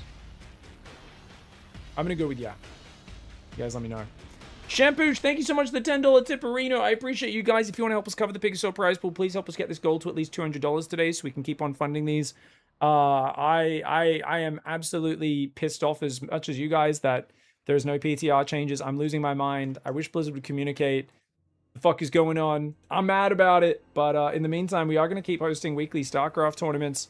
If they haven't changed anything by next week, maybe we go back to the live game. I don't know. I'll have to talk to Stego about it and stuff and see what happens. But yeah, we're pretty annoyed about PTR at the moment.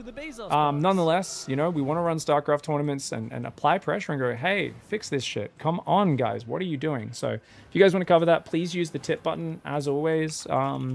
It makes a massive difference. Yeah, that's the bar there. We're $80. If we can get $120 more, means I won't be losing money today, which would be appreciated. If we do, it's not the end of the world. But yeah, appreciate you guys. Thanks so much for the support. I'm going to turn my aircon on. These guys went directly into game. Is this CC first in TVT? Ooh, okay, Beyond's just trolling. Thanks, Pig. Let's go, Percival. Sorry, guys. Just have to turn the aircon on. Alright, guys. It's the grand finals. Beyond in the top right. Percival in the bottom left. It's a TVT. Percival's doing a greedy build, guys. He's going for a 1-Rax expand. That's, like, pretty greedy, right? You know, it's gas first, though, so he still gets a nice quick factory down before expansion. So it's not, like, super greedy. It's, like, kind of like a balanced build. On the other hand, what in the world are we looking at? This man has just gone command center first in TVT. The greed knows no bounds. Now, let me try and reason this out and try and think, why would you do this? Okay, so I'm guessing in Beyond's mind, this map's too big for Proxy Reaper to be good. It's not very popular because of that. Most people are going to be a little bit more defensive or expansion oriented, but they're just not committing as hard one way or the other. And Beyond's realized, I can actually... He's worried about Proxy Reaper. He's waiting for the Reaper to jump in. That's why he's got an SCV here to support the Marine. He's like, I can actually go CC first. 2 Urkers on each gas. Defend with a few Marines and an SCV. And then just go straight into, like, I don't know, Hellions, Cyclones, whatever. And just already double mule dropping. The command center just started. The lead this gives you is actually insane. Like, he is going to be so far ahead. I don't know if, like, Percival needs to do damage desperately. Apparently, he did this versus Clem yesterday as well, says chat. Cool to see him pushing the envelope a little bit, seeing how hard he can press his advantage. Obviously, okay. That's 3 Marines for 1 Reaper. Well done. That Hellion needs to go home. This Reaper's going to try and fight this Marine. He wants to get another shot off, which is so greedy. But greed is good. That's the cheat code, isn't it? Greed is good. And he's going to find more damage. That 6 hit point Hellion is actually insane, dude. Percival, he's got that Hellion on 1 hit point. He took 1 drill. Finally, he goes down. And look at this crazy, chaotic, devastating damage. Beyond gets punished for his greed. I'm just kidding, guys. Beyond's miles ahead. I'm totally trolling you, saying, guys, he took 3 SCVs in a bit of mining time. Like, he does need to put back on gas and fix his mining and stuff. But honestly, with how far ahead his orbitals are and his double mule, like, the command center is not even finished upgrading. Beyond's still at 4 workers. He's still pumping 2 at a time. He's still way ahead, even after losing 4 Marines, 3 SCVs. This is a great start for him. Oh, he's got another Hellion. Oh, look at that. Kills another Reaper. Depot goes down way too late as well. Beyond's screwing up his build pretty badly right now. He's panicked because he's not experienced with dealing with the pressure. Despite that, he can transfer workers. He's going to start a third command center. And his Raven timing is identical to Percival's, right? Like he's what, 10 seconds behind at most? 16 seconds along. This one's 8 seconds. Yeah, it's 10-second advantage on the Raven for Percival. Does have a Cyclone advantage. Cyclone for Beyond still about 10 seconds away. Oh, I like this move. It's cute. Ooh, the Reaper barely gets out of there. Using the Reaper to jump up to the ledge. Cyclone to lock on from the low ground. Beyond, it's got a tank started. He's got his Ravens on the way. Does need a second Raven. Does he have a third gas? Yeah, third gas coming in now. He was so slow to transfer workers, and he's still rallied to his main. Beyond's macro is incredibly sloppy, guys. He's still massively oversaturated in his main. I get you need a few extra SCVs to build buildings, but like, what are we doing? And he's supply blocked as well.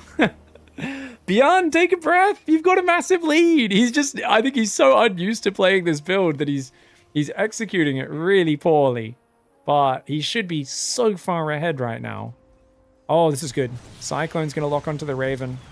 It's not worth scanning that. Maybe it would have been. I don't know. What do you guys think? Is it worth scanning to kill a Raven? Probably is. Probably is, actually. But I don't think he had energy. He just got 50 energy after it left. If you're sure you'll get the kill, I think it's probably worth it. A Raven is what? It's a lot of gas. Gathers energy over time. What is this? 2 Liberators. Guys, Percival has got 3 Cyclones, 2 Ravens, and now 2 Libs. What's he doing? Is he going to go siege up on both mineral lines while attacking the front? Wow, I think he is. What a cool build. Very cool build. And there's only... Okay, there are Vikings building, though, for Beyond, which is huge. Those Vikings are so necessary.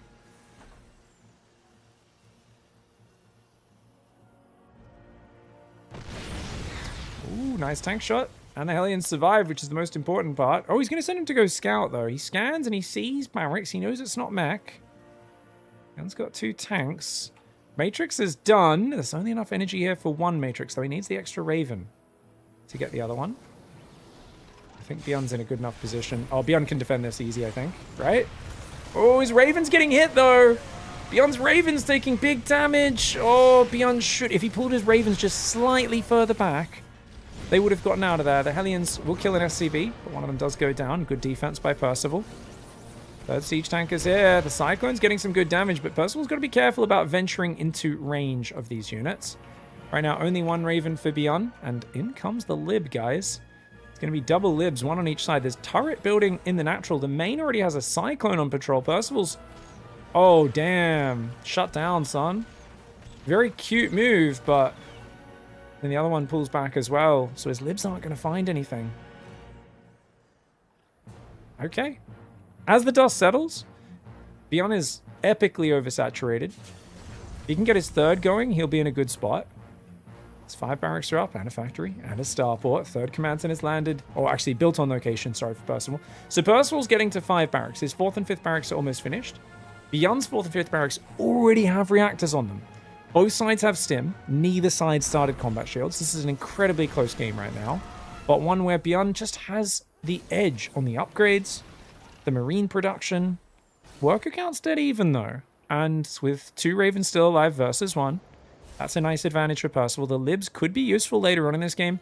Tank advantage does go to Beyond, though. 4-2. Yes, Beyond just did another supply drop, guys. Where are Gary and Bruce when you need them? Here they are. He needs to just non-stop build depots, man.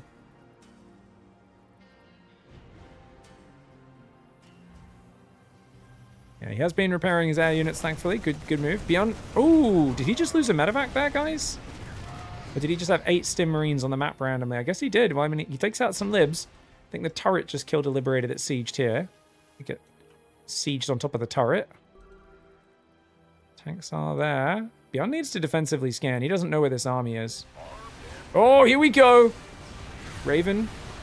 Raven could do well, but Interference Matrix isn't really going to help him. Beyond's army, not really a super big part of this fight. I think he's going to have to give up control of this third, most likely. Vikings doing great, though, for Beyond, but... Oh, he's pulling the SCVs! What? Beyond's SCV is pulling into the fight there. A little crazy, man. The Vikings mostly going down to those Cyclones and Marines, which is a bit sloppy. Turret in the main will try and block this drop, and indeed it will. He's got a triple drop of his own that he can just drop on top and gun those units down. Very well done by Beyond in that regard, but having a third lifted always hurts. Percival's building a fourth on location. How does Beyond get out of this? Honestly, he's just going to siege in range. But only one tank in range? No, two. Oh, and the splash is hitting the other ones. Does get a 1-for-1 tank trade, but does a bit of extra splash damage. Viking gets picked off by the Cyclone. Beyond's getting ready to flank this position. He can clean this up with just a Marine spread. He could just stim on that tank line right now. There's very few units there. Instead, though, he says, yeah, let's go do more damage, man. Percival's not even scanning the front, so he could get jumped on. He's going to finally break it, is Beyond. His tanks did move in as well. Gets a good cleanup. Same time, big drop comes in here. Upgrade's very exposed for Percival, but I think the SCVs are the more reliable target. No, he's going to go for it. He's going to go for the upgrades. Oh, he will deny 2-2. Now, they weren't too far along. It's not as bad as losing those upgrades when you've already sunk a few minutes into upgrading. But what a brilliant play. And he's going to stay and fight. Way too long? Well, he saves still about 14 Marines out of the initial 32, which is not too bad. Beyond's got his third back up. Still on a good work account. He's on a position where his 2-2's kicking in, and of course the 2-2 got denied. So it's going to be a very Marine-friendly game for Beyond. Got already a 20 Marine advantage, and he'll have that 2-2 upgrade advantage as well. Of course, to play this style, you need a 4th and a 5th on location. He should be building a 5th on location ASAP. We're at this point where the main, the natural, are starting to get lower on resources, especially with how many mules you've been dropping, so you've really got to keep an eye out for that. Now, this Marine drop for Percy has to be a little careful. There's a lot of Marines nearby. And of course, Beyond's going to try and hunt him down there, if possible. Double drop goes in the left. That's a one-way trip. These guys just going to try and get as many kills as they can before they go down. There's no way he gets the upgrades. Yeah, he quickly realizes he's not going to get the upgrades. Just tries to fight. And he takes an okay trade. He kills a few Marines. Not too bad. Gets a few SCVs on the way out as well. Beyond making the most of a situation which could have been a bit more of a pointless sacrifice otherwise. These guys could cause trouble. There's 2 tanks there, though, so I think if they walk into those tanks, Beyond should be fine. 2 starports going down, of course. Percival wants to go for Ravens, guys. He's a big fan of the Raven transition. These tanks do get those shots we were talking about. Beyond's drop. Thinking about going down the right side. There is an avenue here, guys. It's just the SCV is plugging the hole. If that SCV wasn't there, he could go down along the bottom into the main. No turrets, no sensor towers, nothing. No, Beyond, this is such a dumb move. Okay, good choice to just unload there. He does trap these Marines. I was like, if he keeps committing here after being spotted this far out, that's just a crazy choice. He's going to grab a few medevacs on the way out. Oh, only one of them. That's a good fight for Percy, who's... I love these patrolling SCVs. Walkie-talkie in hand. He's coming on the left. Whoa. Spotting depots as well. Very good in this matchup. Pig, this can't be Beyond. His attack finished before his armor. Oh. That's so weird. Beyond's the only guy who can, for like 4 years at a time, always press armor first. And then randomly he'll spend like a few months where he does it the correct way. And you'll be like, he's fixed it. And then he'll just go back after like, I don't know. Ooh. Beyond gets a command center. That's a very big snipe. His middle base is a planetary, so it should be okay. Tank will get caught. Oh no, you can just siege in the mineral line, that's fine. Not blocking anything there as well. It's Marines and tanks holding position. If he cleared this depot up, I feel like it would be a little bit better for him. Right now, Percival's not respecting the drop into the main at all. You can see Percival's map vision. He's filled in the left side because he kept getting dropped there. Now he goes down to the right, realizing, oh, I don't know if I'm getting dropped. Ready to blunder. This is a bit of a small army for Beyond. Keep in mind, Beyond's down 5 tanks, but he's up 50 Marines. 60 Marines now, almost. That's a massive advantage on the Marine count. If he can just catch Percival in the open and sandwich him, he's going to catch him! Beyond sees him in the open. If these guys come from the left, he can close the jaws. He already, even with these units, comes from the north. The other units come from the south. I don't think there's any escape from this for Percival. But wait, he's got a planetary with some tanks behind it. He should be able to hold this position. Beyond does get rid of some command centers, get some amazing damage. These guys stumble into the tank fire. And Beyond keeping Percival contained on 4 bases. Unfortunately, there's a mistake happened here for Beyond, guys. He's only on 4 base himself. He's struggled to get his own 5th. If he could have 6 bases up now, this is game over because he's got so much more income. But as it is, it's hard for Beyond to make an air swap himself. Normally, once you get this sort of marine advantage, best thing to do is you get 1 or 2 more bases, lots of orbitals, which he is building. And then you just go, okay, let's go 6 starport, you know, Viking Lib or Viking Raven, 4 factory siege tank. You can kind of swap into mech.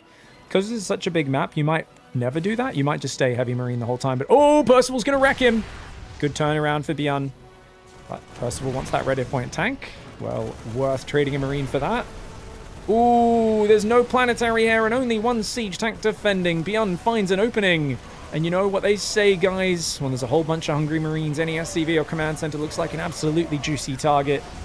Picks up, gets away into the main as well. Beautiful pickups there, forcing Percival to chase his own tail in the south side of the map. Beautiful engagements for Beyond. He's got map control, he's got marine dominance.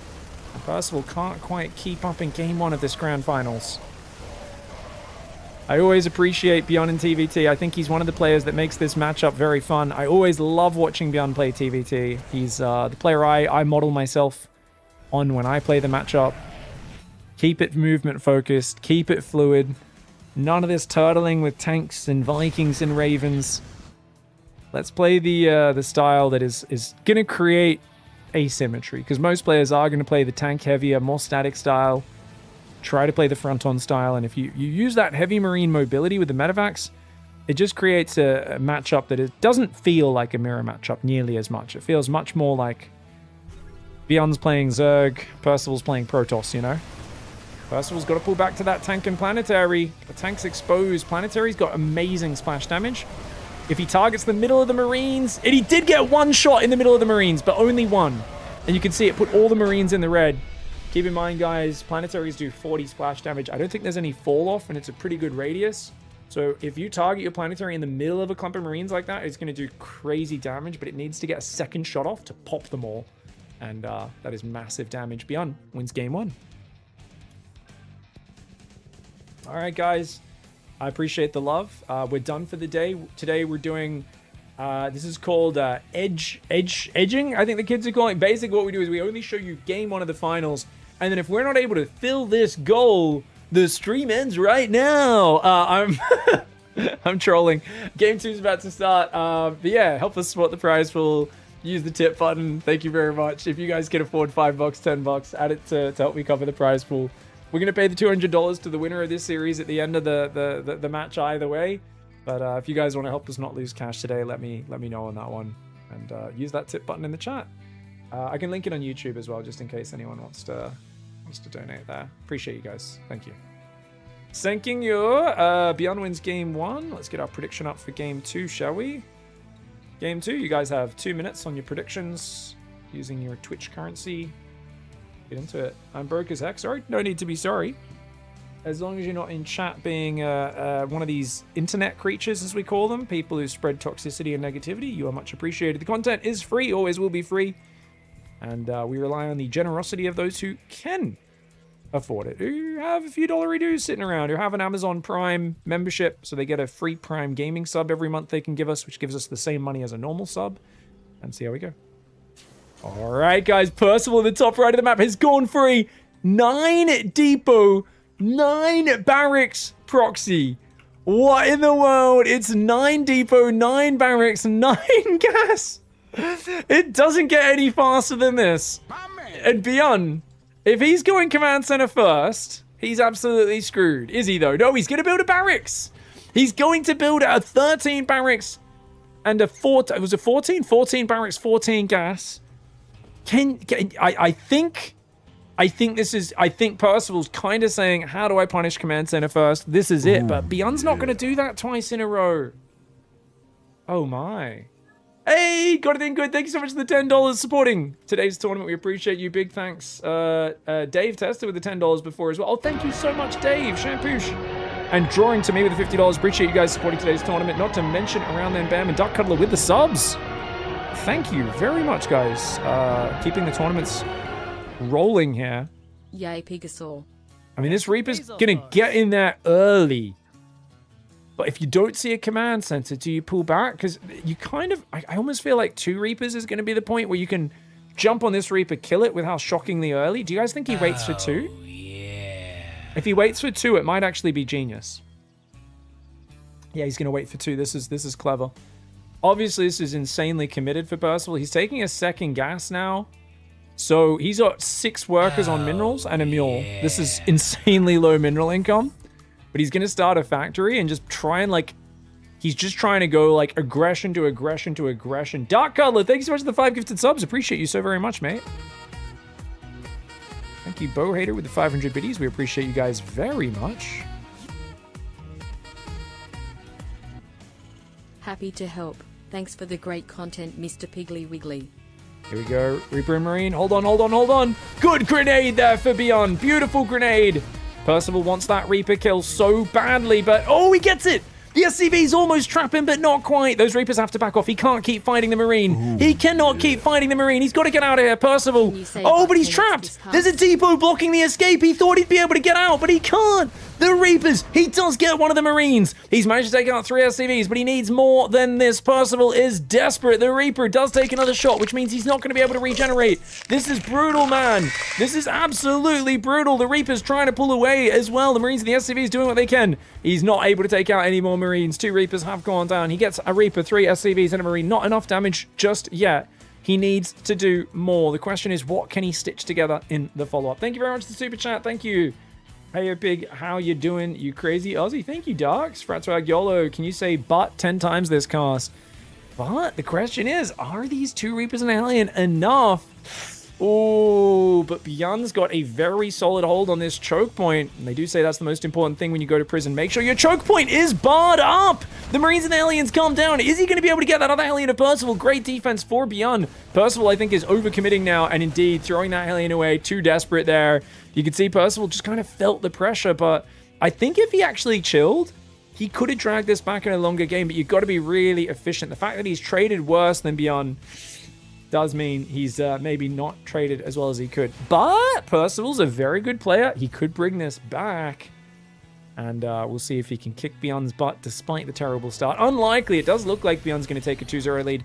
Of course, Beyond just dominated the semifinals as well, guys. Beyond is on an absolute tear right now. Not only does he play every weekly tournament, I think he's actually figuring out a few new little adjustments in his build orders as he plays more and more of these PTR events. And it's fascinating to watch unfold. Crazy how 1 depot is enough to block it. Yeah, it always looks like a Reaper should be able to jump up or jump down. It's weird. Oh, that's GG. The sight blocker there. The Hellion spots through it. Beyond locks onto the enemy Cyclone. And Percival knows losing that Cyclone, it was his last hope. GG's. That might have been 10 butts in under 1 minute. That's true. What could I say? Appreciate you guys. Yeah, I think it was a cool idea from Percival. Was it a game-winning idea? No. But it was pretty close. If he didn't run in with those Reapers and he just kept growing the count, I wonder if that was better. If those first 2 Reapers, after they got the enemy Reaper kill, 1 SCV, if he backed off, healed up, came back. Because I feel like Beyond's going to have to keep a lot of SCVs at the front if he wants to stop the follow-up, but yeah. Why not play that out? He was already really, really, really far behind, and losing your Cyclone, your most important unit, kind of like, it doesn't look like a lot. Imagine if 70% of your army just died in 1 moment for free. That's essentially what happened in that game. So Beyond can just have his way with him. He can just do anything he wants.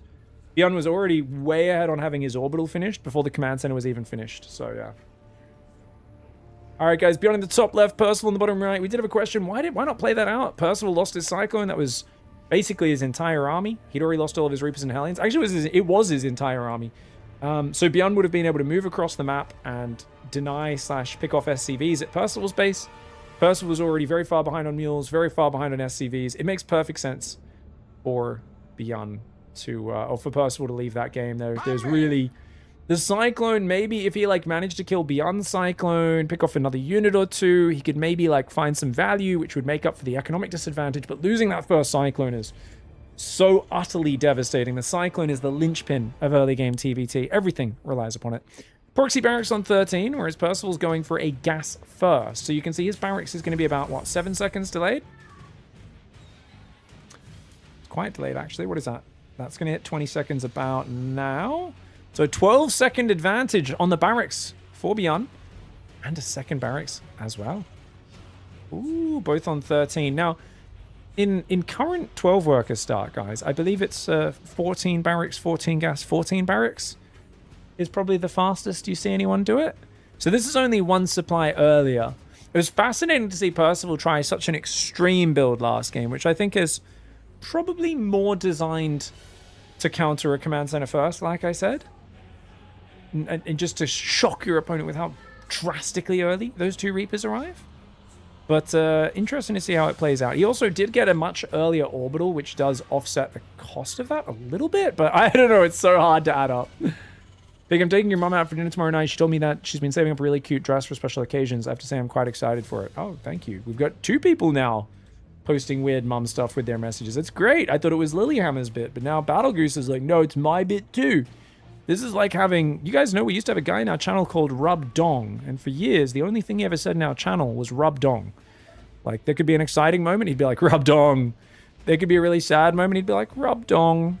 It didn't matter. Like, it was crazy how in text he managed to convey emotion with a single phrase.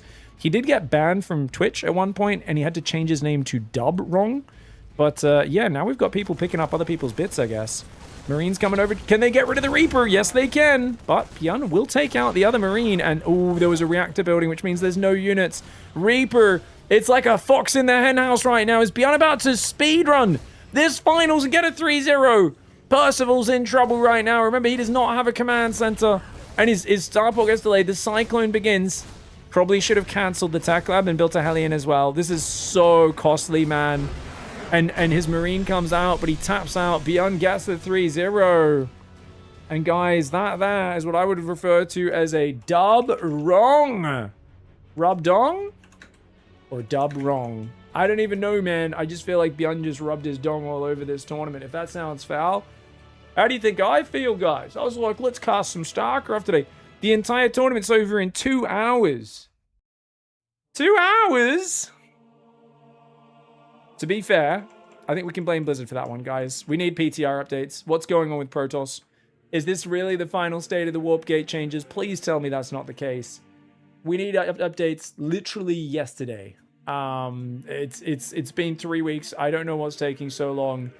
And yeah, who knows? Maybe that would have been a closer, better finals if it was Clem versus Beyond or something like that. It's a shame Solar went down so hard to Beyond, because I think Solar played very, very well in the previous 2 weeks. Solar versus Beyond was kind of the highlight of the whole tournament. Today, Solar was just... It looked like he was winning that game on Ruby Rock, but he kind of kept losing expansions and took a few bad fights, and it is what it is. So, GG's. It's a 3-0, 3-0, 2-0 over Nico, 2-0 over Striker. Beyond just absolutely destroys the tournament, doesn't drop a map. And that's going to be that. GG, well played, man. Beyond the monster. It's not the final iteration. I'm sure it's not the final iteration. No, everyone's sure of that, but it's just one of these things where we're just kind of like, hurry up, changes Blizzard, please, soon. Or at least tell us what's happening and what the timeline is. But maybe they don't know what the timeline is either. But there must be pressure, and there must be change, and it must be quick.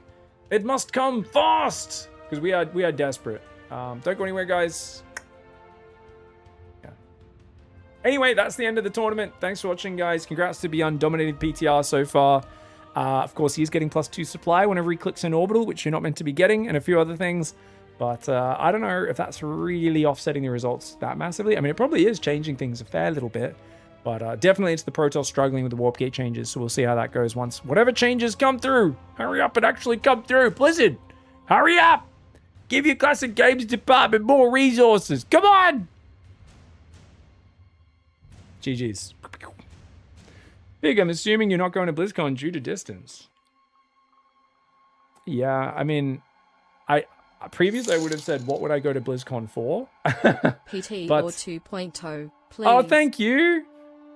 Thank you, but yeah, it's cool they're doing like the RSL finals. I assume that's just one best of 7 on the stage, and then they're also doing, I think, and then there's also, of course, the kind of like, what is it, like a streamer show? What's it called? The Classic Cup, I think it's called, the Blizzard Classic Cup, which is going to be like, I assume a bunch of streamers playing like all the classic games. Heroes of the Storm, StarCraft 2, Warcraft 3. Was it just those 3? Are they playing any other games as well? I feel like there's a 4th game I'm forgetting. Surely you're not playing Diablo. Like an old Diablo game or something. Oh, StarCraft 1. Yeah, that's the one I'm forgetting. StarCraft 1, StarCraft 2, Warcraft 3, and Heroes of the Storm, I think, are what they're playing in the Classic Cup. So that'll be there, which is cool. No, I mean, obviously, if I was getting flown out, I would go to BlizzCon for sure. But yeah, I mean, it's the first BlizzCon in a while, which is kind of exciting. But I initially, it felt like there was nothing for StarCraft other than there'll be a few people playing some stuff in the Blizzard Classic Cup, which will be like a fun little streamer tournament. And yeah, see how it goes. But I don't think there's too much else going on there. So it's what it is. You go to BlizzCon, I need to buy you dinner. It's like 5-minute drive for me. Yeah. Is there still a Warcraft 2? Yeah, dude. Yeah, of course. Warcraft 2 Pro Match YouTube.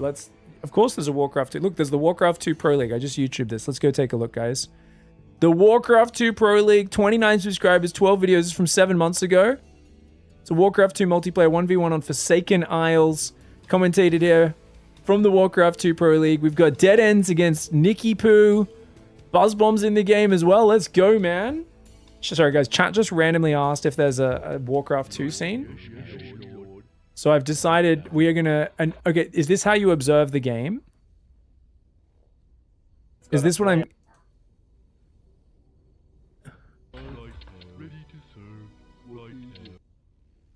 Wait, what? Or do you actually... Or do pro games, they actually start with like 1 billion resources? Is this the pro format? You start with 8,500 gold and 4,000 wood? And 1 worker? Dude, this is what the psychopaths... You guys see all the psychopath comments? People are like, why don't we just start with 1 worker but 10,000 minerals? That would give us more choices quicker. And I'm like, what are you guys talking about? You know what I mean? This is crazy. Play out of his mind. His body is sweating, but still, more adrenaline to his head. Look at this, man. And look at this, guys. He's going to go for a proxy barracks play. It's really important to understand what he's doing.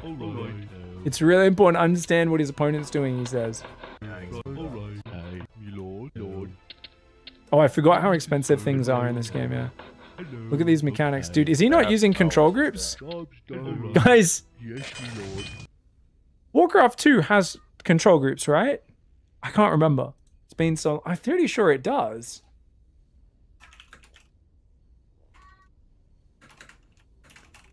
I'm pretty sure it has the standard 10 control groups. This psychopath doesn't control group his peasant scout. He's clicking on the map every time for it.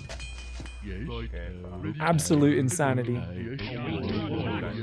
Oh! Oh, the worker's hitting him. Yes, my lord, okay. He's gonna build a barracks in his base. Oh! Oh, get wrecked. Proxy barracks in your base, you loser. Oh, and he's gonna go hit him with 2 footmen. Let's go. Let's go. Footman rush. He's already getting +1 armor. +1 armor, footman rush. Human versus human mirror. Hype as shit, guys. Let's be go. Let's go. Let's do it. At your service, your command. So I assume he's gonna take an island.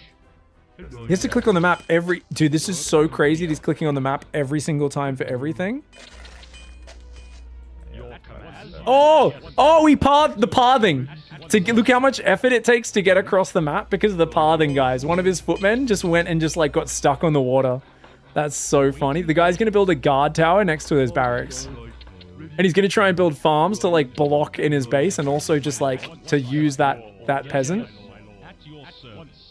8k doesn't seem to be a lot. Yeah, I thought it was a lot more than I forgot. It's been a little while. It's been a little while. He's only now going to start chopping wood. All right, he's going to try and attack some peasants. His job here, he's going to get in the corner. Okay, yeah, he's using the... Stay away from the guard towers and get in the corner. At once, as you wish. Oh, he's going to just attack the guard tower. That's not a good idea. There's no way that's a good fight. Oh, the guy in the corner, the footman in the corner killed 2 peasants, though. I don't know why the guy's attacking the footman in the corner. Oh, it's because there's no guard tower down here. Dude, this guy's so low IQ. This purple orc guy. Super obvious what you should do here, guys. All he needed to do was block the footman getting through. If he just walled here, I've been playing a lot of Age of Empires. He should have just built a house here and a house here, walled off his wood line, and then the men-at-arms. This is a proxy men-at-arms in your base. Can't get through to your wood line. You're safe. Because you let him into your wood line, now you're taking all this damage. Especially if you're building guard towers up here, you dum-dum. Oh my god, low IQ player, man.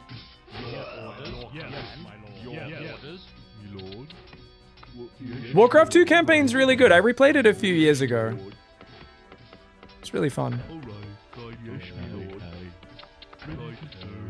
Why didn't he make a marine? He needs a blacksmith to make a marine. He didn't make a blacksmith yet. I love the fire. The fire graphic in Warcraft 2 is the best. Why is he chopping so far from his town center? Because he's a noob. I think it's because there's not enough space next to the TC for lots of them to chop. And he knows he's going to need a lot of them to chop. Dude, peasants are weak. They die really quickly.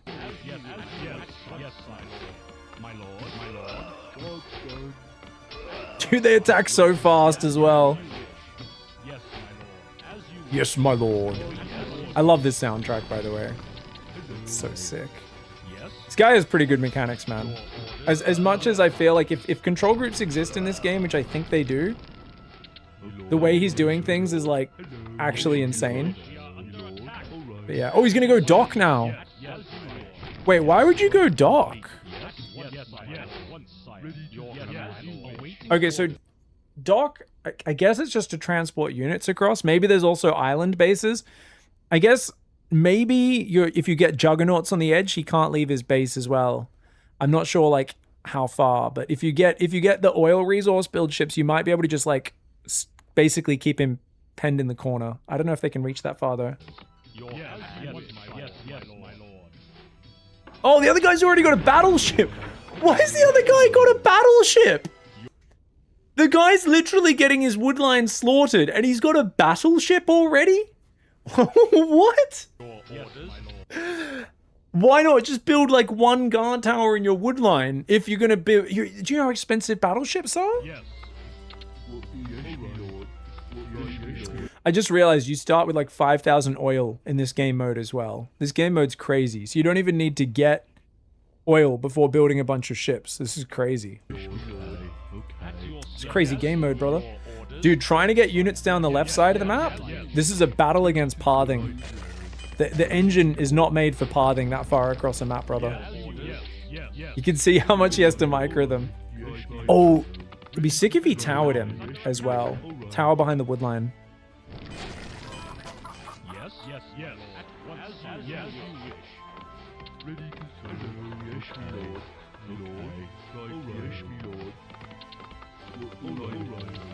They can't cancel? I think you can cancel buildings. Yeah, I don't think shift click existed in Warcraft 2. Remember, guys, this is the first game that ever created fog of war. So in RTS games before 1996, when Warcraft 2 came out, you would just have the black unexplored area like this. And once you explored it, you could always see it. It would just be like this area. So this was the first game where they said, okay, you can see the terrain in that area, but you can't see enemy units moving around. So if you play Warcraft Orcs and Humans or Dune or I think Original Command and Conquer as well. I'm not sure if Original Command and Conquer. I'm pretty sure it was the same in Original Command and Conquer. There was no fog of war. So there was no localized vision. It was once an area was explored, you could see that. So you could see the opponent's army. You go look at their base, see them moving across the map once you'd explored that area. But yeah, fog of war.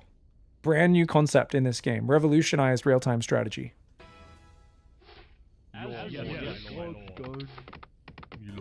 So he's going to go to keep now. He's going to go to level to tier 2, guys.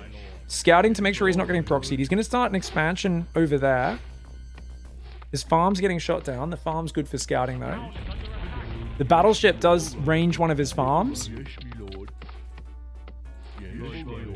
He needs a bit more wood. Yeah, there we go. Gets the 850 or 800 wood that he needs for a town center, town hall.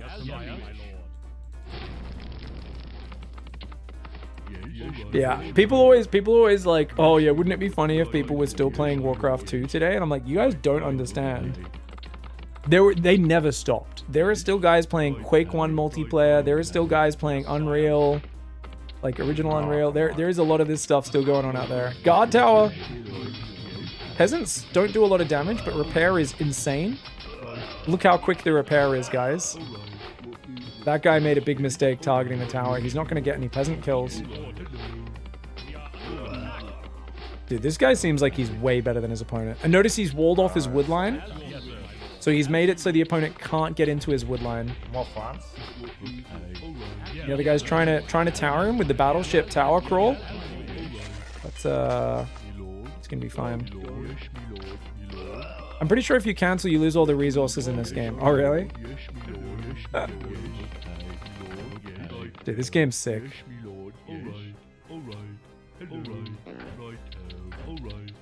What was that? Was that stable or something? I don't even know what that building is, guys. It's been a while since I played this game. Was it stable?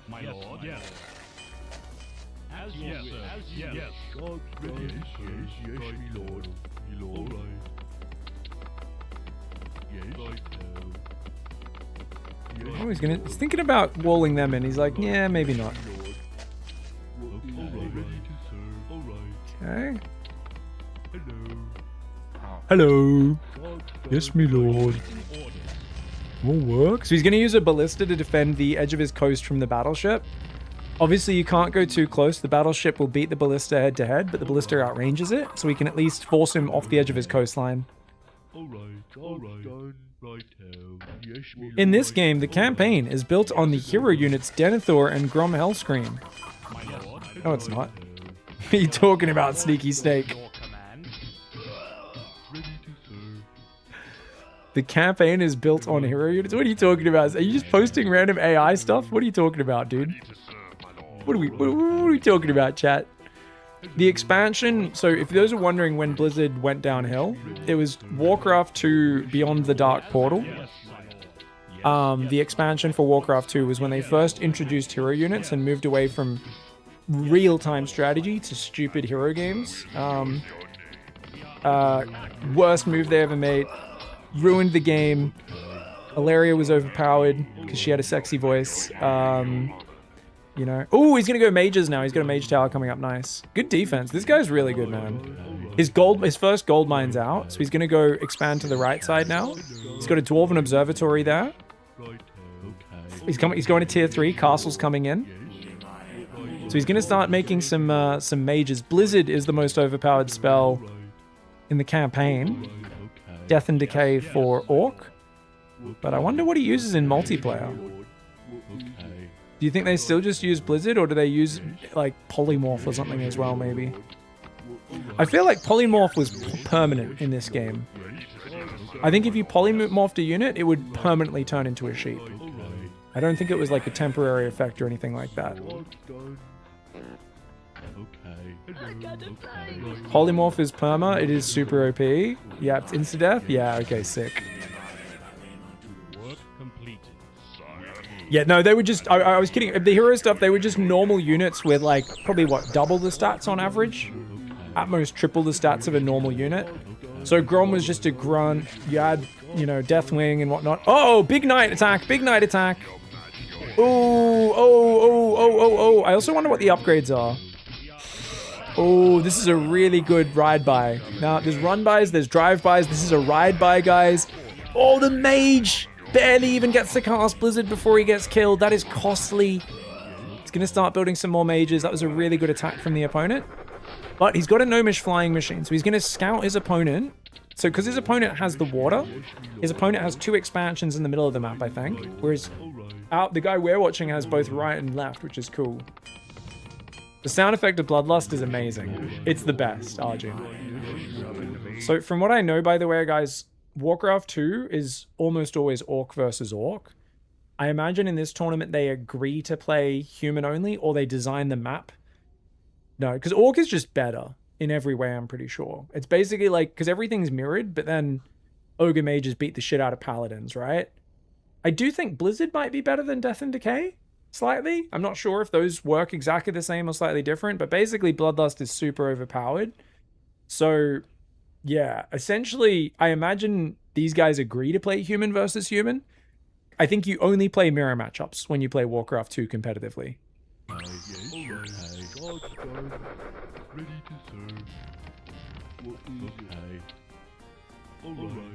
I love there's so many old nerds in the chat who actually like remember all this. I've got a flying machine. Yes, me lord. For the king. The knight voice line's hilarious. Oh, his opponent hasn't even expanded. Dude, his opponent's out of gold. His opponent must be dead. This is game over. This is completely... The opponent's out of gold. Like, it's actually game over. The other guy built a battleship but never built a transport to take the island expos. The opponent... Okay. Dude, you had water control for 15 minutes. And you didn't expand till now? Dude, don't make docks. Why make docks? Go Averys. Go Griffins. Griffins. Go Griffins. Go Griffins. Go Griffins. Don't make ships. I want to see Griffin riders, man. At your service, for the king. Yes, me lord. Yes, me lord. Righto. Yes, me lord. What For the king. I fucking love the knights so much. Yes, me lord. Yes, me lord. God tower. It's gonna take forever to kill these knights, man.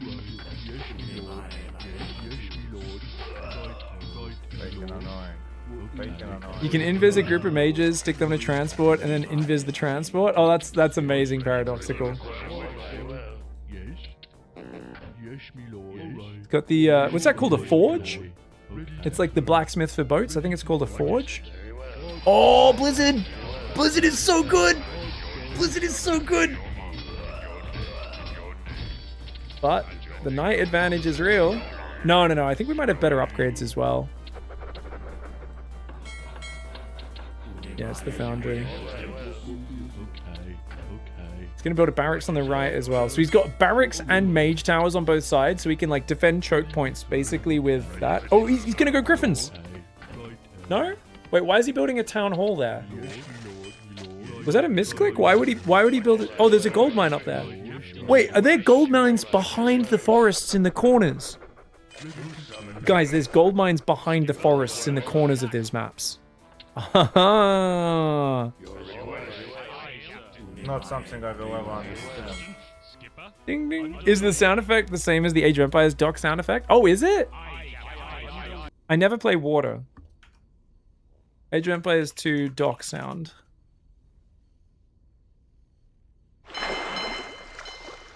Oh, that's really similar. Yeah.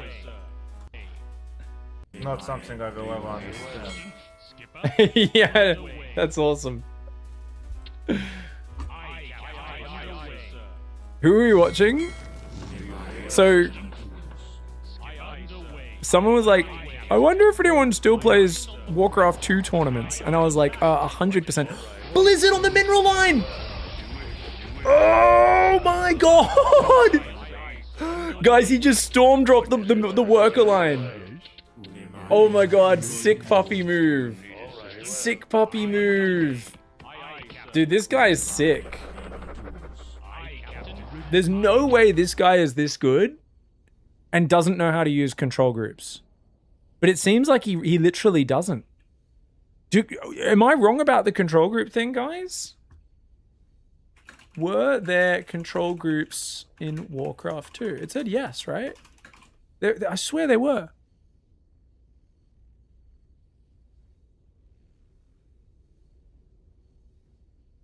If you play in DOS, they don't work. But in the Battle.net edition, they introduce control groups.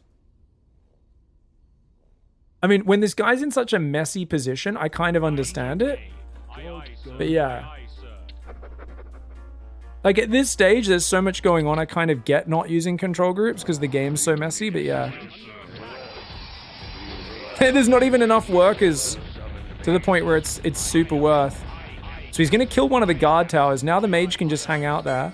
He's got griffins coming in. Oh! Oh, he just got wrecked on the left. He's lost his left base. I mean, his opponent's got to be almost out of money now. And even though we lost our base on the left, I think it's like as long as he eventually holds on the left side, he's gonna get in here. And look, he's gonna blizzard him. He should be open with blizzard, dude. He's using hold position. Yeah, look at this. He's gonna blizzard the heck out of him. Oh no, he's not watching. Dude, blizzard is so good, man. Oh my god. The battleship's still guarding it, but oh! He chopped his wood line open! GG! The knights are in! The battleship can't defend! It's too far from the coast! And that's it, that's GG. That's GG. I love the reaction. He's jamming to the victory song. Look at this guy. This guy's a legend. This guy's really good, man. Nicky Poo. Nicky Poo just destroyed What? Dead Ends, man. Couldn't take a screenshot of this. Yeah, you go, Nicky Oh, Poo. there, I streamed it. That's right. You go. This is Warcraft 2 Pro League, guys. 29 subscribers, posted 7 months ago. I was the I don't know, 37th this view man on will this make video. offensive, make knights before he comes and kills you. Let's go, man. Legendary. I'm going to share that link in chat in case anyone wants to go give a sub. Do you want to be the 30th subscriber to the Warcraft 2 Pro League? Give it some love. Shout out to the guy who randomly was like, I wonder if they still play Warcraft 2, man. Yeah, that's the next revival tournament after Age of Empires 2 for sure. Yeah. Pig, I'll blow your mind. I have a 4-year-old. She has a farm book with farm animals. The pig makes the same sound as the pig in Warcraft. It's quoted by a group called Wilhelm Scream. And my brother is real good friends with the lead singer of that group. I didn't find out until after when looking up the sound for Warcraft. Nice. I do like the pig farms. They are awesome. Should do a gauntlet of all the Blizzard RTS. Yeah, that'd be fun, man. All right, guys. What's going on? I'm gonna grab some food, perhaps. We'll see how we go. Let me just get some stuff sorted, and we'll see how we go. Got to pay out prize money and stuff as well. So quick ad break. I'll be back in a sec. Nah, he's dead. Even with his cute move, I think we're fine. Maybe?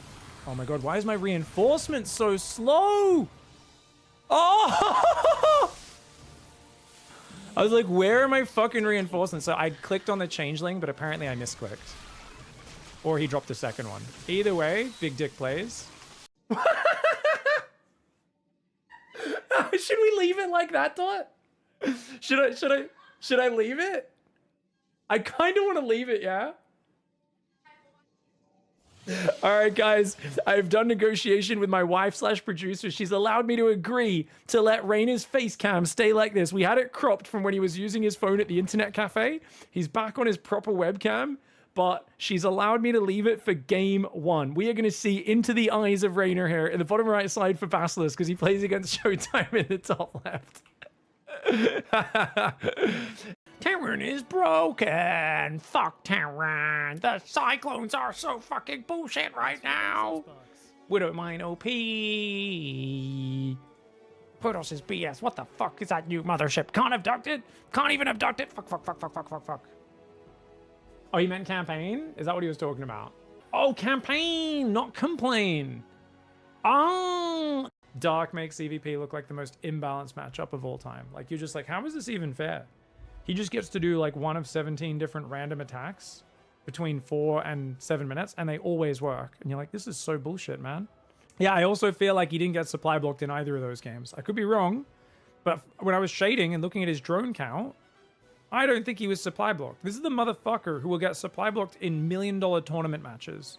$1 million World Cup games. He'll be supply blocked 3 times before 72 supply. plays me, and he's like, you know what? I feel like building overlords today. I'm like, what? Can you play like you normally do, please? Don't do a proper fucking build order. That's, I mean, my best chance here is you get like supply blocked 3 times, and my build happens to counter your build from a very lucky dice roll. You know, like, come on. Still hits pretty early though. 9 stalkers. I think it's well worth blinking in for this tank. Actually, it's a lot of marines. It's a lot of marines. It's not worth blinking into that, yeah, because that's like 8 marines, 9 plus 4, 5, yeah. That's 13 marines will do too much damage. Now he can blink up if he wants, but oh, he's gonna go for it. Is he gonna get it? Oh my gosh, he's ferrying across the building wall, dude. Maxpax with a crazy move gets the tank. It cost him, I think, only 1 stalker. That was actually so cool. We've been thinking about this tank with this wall off as basically a brick wall that you just cannot get past. But if he has too many marines on the natural, doesn't have any support, you can do that. And only 1 stalker for 1 tank. Great trade. Come on, come on, come on. Let's go, lads. Let's go. Warning. Class 10 Zerg flyer detected. Yeah, class 10 dick in my butt. Scanner showing the largest Zerg Um, signature I've ever seen. And it's headed your way. Holy shit. She's all in. To be fair, not really, because he's only on 1 base. She's very committed, is what I should say. 9 Ravagers, 2 Roaches. 10th Ravager is morphing, but it's all the way at home. It should have probably been one of these. Oh, actually, that is the closest Roach. Never mind. He doesn't know. She's looped around behind him, and she's caught the SCV pool. It's a disaster. The SCV is not able to join up with the army. Dude, this fight is an absolute shit show. What is this? The Lings do get in front. All the SCVs die beforehand. No. He had no information. The earliest. So, because we had harassed him, it should be... All right, guys, we better finish up the stream. I've got, my nephew is leaving later today. So, and his mom, they've been staying with us. So, gonna say goodbye to them, spend some time with them for a little bit before they go to the airport. So I'll finish the stream up. We've been grinding too much anyway. And let's raid up some of these guys. Oh, Day 9's live, Tofu's live, all the legends are streaming. All right, let's send you guys over to Day 9. See what Day 9's playing. Oh, he's playing Franks. Oh my god, Tall! Thank you, mate. I appreciate you so much. Sorry, I'd love to keep streaming, guys. I kind of really want to, but yeah, I've been just grinding Age of Empires way too long, so big thanks for the support. We'll be back tomorrow with more games. Who knows, maybe I'll do a short stream this evening with some Age of Empires training if I feel like it. But I'm going to try and get on a much earlier schedule over the next few days, because I have a feeling I might have to play at like 4 or 5 a.m. for one of my matches as the tournament goes on for the streamer event, depending on how far we go in it. So we're gonna raid Day 9, guys. I appreciate you guys so very much. Will you play some Nethrism for the PTR? I don't know what's a Nethrism. A race of cruel and cunning death beings who were created by Sire Denathrius to be the greatest spies and infiltrators in all of reality. Yeah, I never followed WoW lore. Oh, like the Nathrazim. Oh, like the Dreadlords, you mean, right? Like, what's his name? Like Deatharok and stuff? Those guys. I know those guys.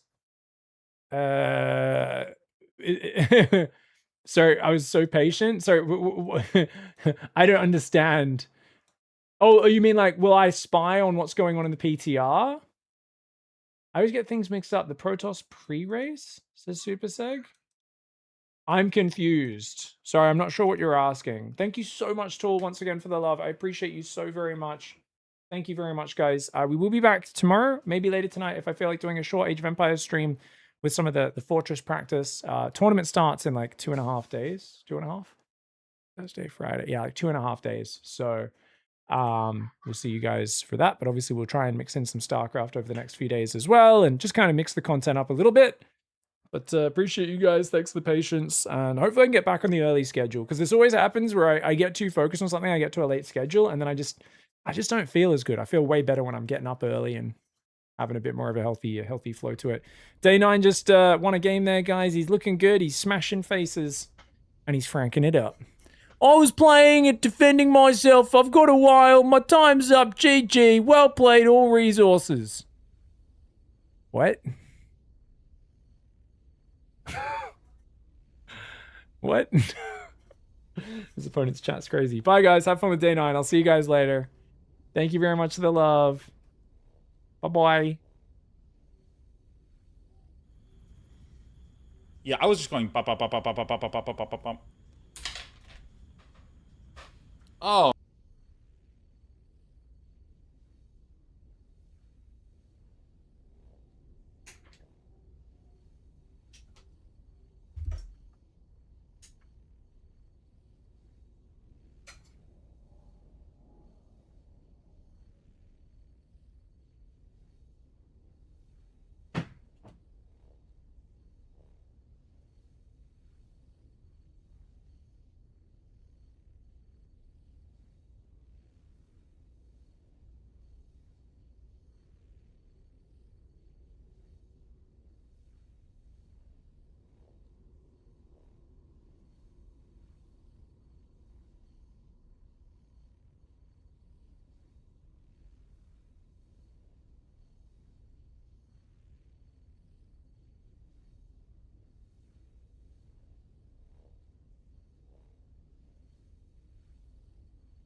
Oh my god, the upgrade for Elite Centurion's kind of a lot though. But even, dude, even like normal Centurion, 110 health, 13 attack, 2, 3. That's really good, no? I'm losing. I feel like that's really good, bro. Sean, that's that. I gotta be real. That's kind of crazy. Thank you, man. I appreciate you. I don't even know if you know, but I'm a real old school like Twitch watcher, and that's kind of insane to get rated by Sean. That's kind of fucking nuts. That's kind of insane. Thank you, man. I appreciate the raid. Thank you, dude. Thank you. Good luck in the tournament. Hope you do well. Appreciate you, man. Thank you. Welcome in, guys. What up? Sean, you're kind of a legend on Twitch. I'm gonna be honest. I'm not gonna fanboy. Okay, I'm not gonna do it. I'm just gonna say I love you, man. I've been watching you for fucking like ridiculously long amount of time, and it's good to see you. I appreciate the raid. Thank you. Welcome in, guys. What up? I'm currently practicing. The dude I'm playing against in the first round, I did a little bit of creeping. All right. I'll admit it. I was creeping him a little bit. I'll be real. I was creeping. Yeah, I found Justin TV. I found Justin TV because I was trying to watch the Oakland Raiders, but I lived in Pennsylvania, so they didn't play on the TV. So I was like literally Googling like free streams of Oakland Raiders, and it literally showed me Justin TV. I used it to like watch football illegally, basically. And then I also looked around Justin TV, and I was like, whoa, there's like people playing games. And then so yeah, that's how I found shit way back in the day, bro. It was fucking forever. And then here I am now, so crazy fucking adventure, I guess, right? Anyway, the guy that I'm going against primarily plays Romans, and I know there's like a really strong like Roman infantry rush build, but I've never even done an infantry rush build ever, so like I don't know. Like I primarily play like, I don't know, man, like Mongols and fucking like Wei. Like I don't know. I've been playing like a certain type of Civ that is not this. So I'm like practicing the build order real quick against bots, so I can become more familiar with it and maybe like what its weaknesses and whatnot are. And then I'm gonna see if that'll help me actually like beat this dude that I gotta beat. You know what I mean?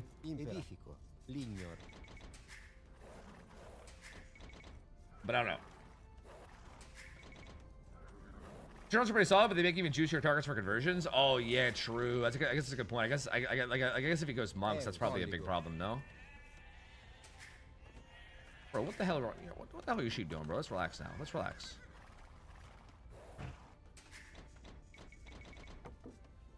It's three to wood, right? It was 3 to wood.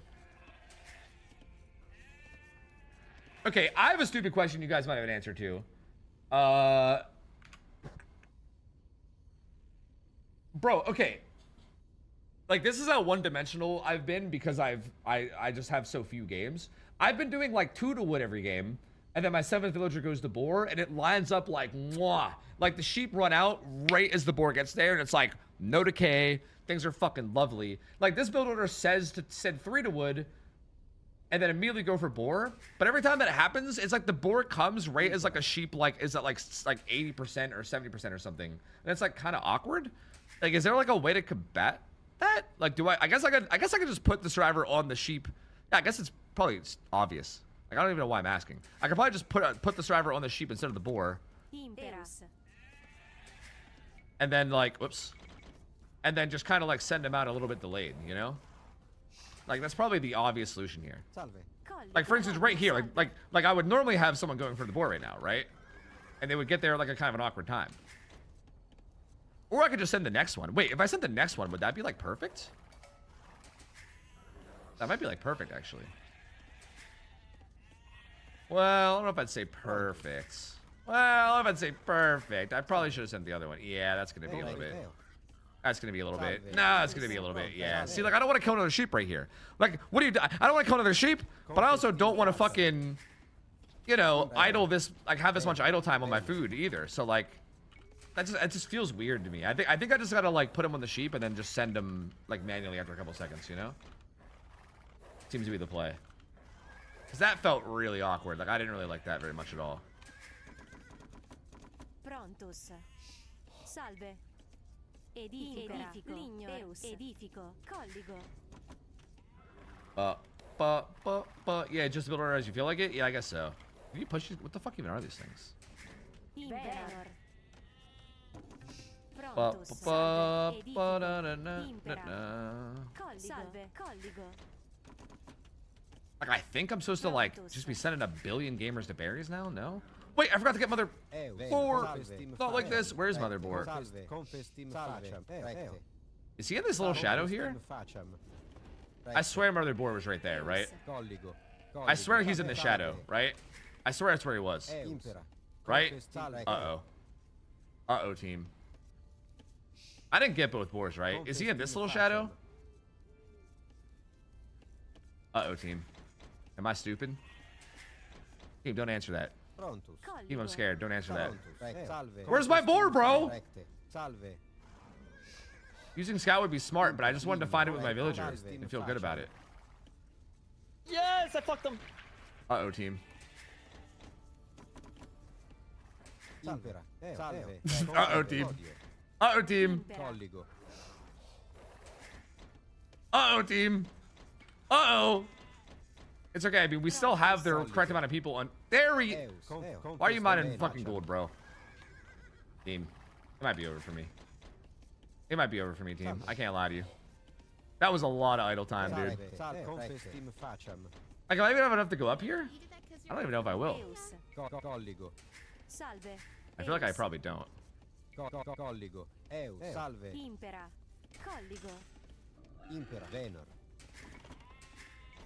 Hurry! Return! I mean, look, this was not good, but it could have been a million times worse, no? Right? I never made a barracks! I'm already fucked with the builder because I didn't make a barracks.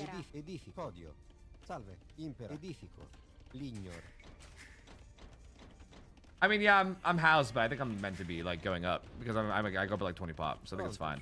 Like I could just like throw my house at any point, right, and just like go about my life, you know. 43. What is your strategy? Yeah. I mean, I think this is okay because this is kind of like a. No, you're right. Because this is start making militia. You're right. Of course. Jesus Christ, bro. I didn't even realize my fucking scout was there.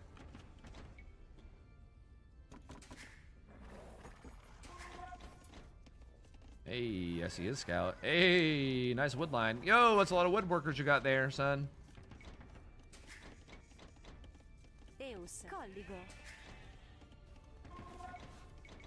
Oh, return, bro. I swear I never have enough gold in this. Well, yeah. Like the build order says to put 2 on gold like the second you click up to feudal. But I swear it feels like I never have enough gold. Is it just because it's like that tight of a build order? Like I feel like I need a 3rd on gold or something.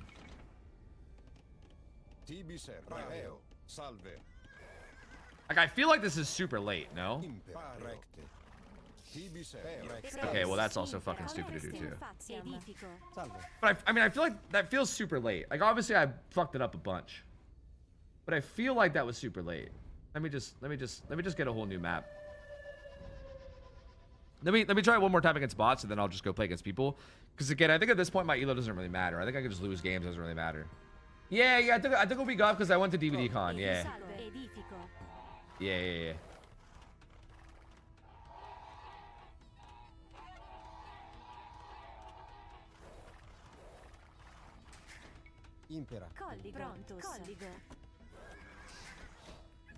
So yeah, I was at like DVD Con, which means I wasn't streaming for a while. But I'm home now and I'm ready to grind. And by ready to grind, I mean I'm preparing for this here. AoE tournament that I'm very, very unprepared for because I took a week off. You see, I took a week off while everyone else was training. Therefore, everyone else is very prepared, and I'm not very prepared. And I'm trying to not get completely, utterly destroyed. So I'm trying to like prepare a little now.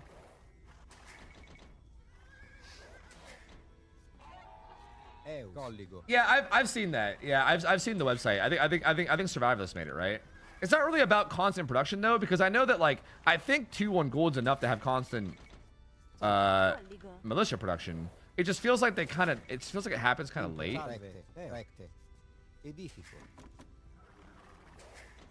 I don't know. It's possible that I just don't know any better because I'm dumb. You know, like that seems not even possible. I feel like that just seems likely at this point. You know, that's probably user error. I'm just trying to figure out how to prevent said, you know, user error. You know what I mean? Salve. Wait, that's a stupid tree for him to drop.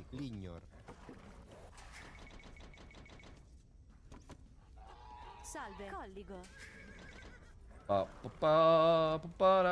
Hot pocket energy? True. That would have been very, very helpful. You're not wrong. Impera. You are not incorrect, bro. Pronto. Colligo. Salve. Steam faccia. Salve. Venor.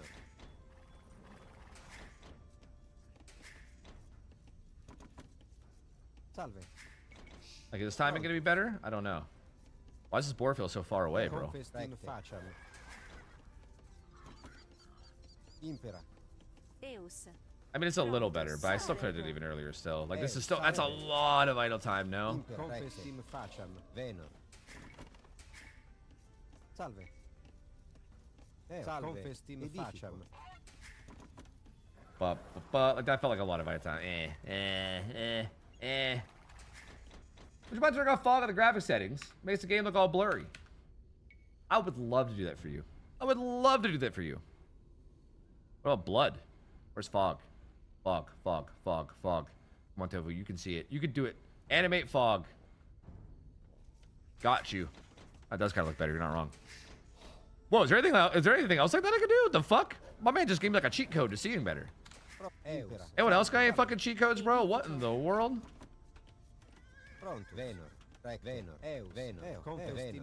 That was rather helpful. I cannot lie to you.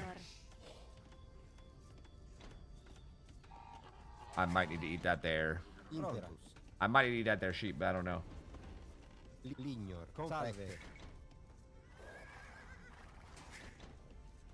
Whoa, wait!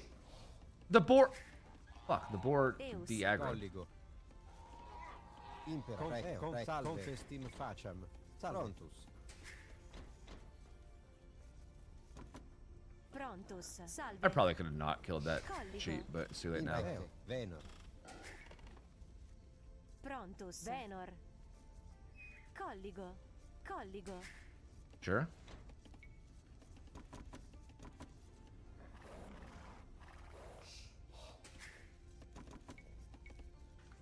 Right? I mean, that's the correct amount that I'm supposed to go up at, I guess.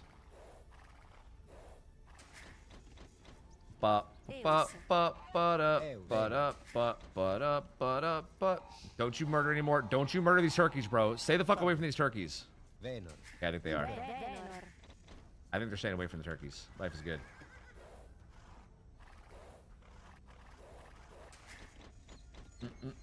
Well, there's 800 food left. Go next board if you actually want to time it. Really that low? That feels super low to me. Am I crazy? Like this time it was like, wait, we forgot to build a barracks again. We keep doing this.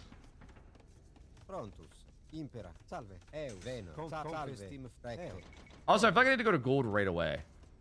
Also, I did not have enough people on wood. Yes, I did have enough people on wood. I should have built this with. I should have built that with food workers. Okay. I'm noticing some things. I need to send the food workers to build the buildings because I need the fucking wood pretty goddamn badly, bro. So that's one thing.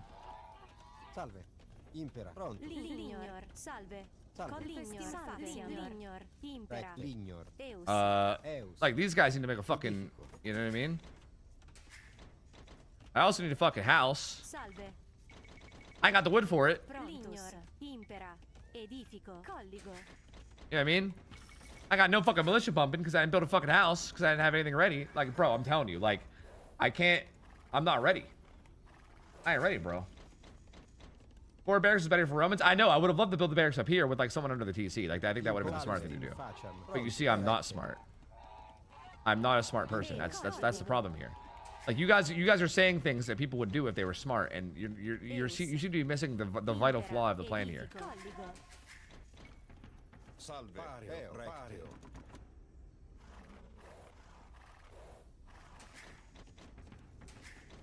Because, yeah, I should have, like, yeah, bro, I should have so many militia out already.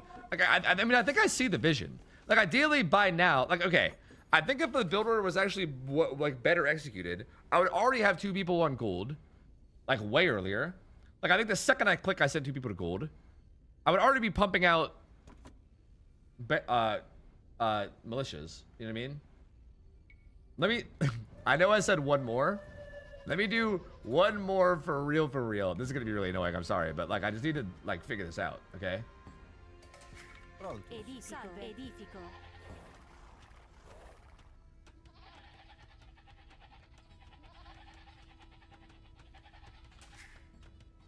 Eos.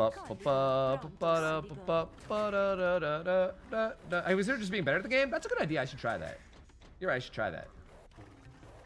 You're right. You're so right, bestie. Thank you. I'll get right on that. Should you figure out how to play against this? Well, me playing this will tell me how to play against this.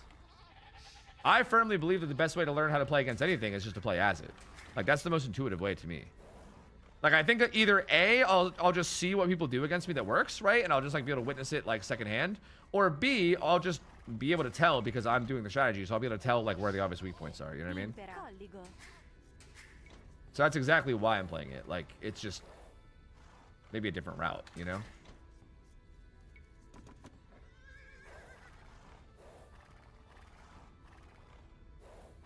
I mean, the little build order thing that Harris sent has feudal. It's like you click. It's like you click feudal. Or sorry, before you click feudal, like long before you click feudal, you Wait,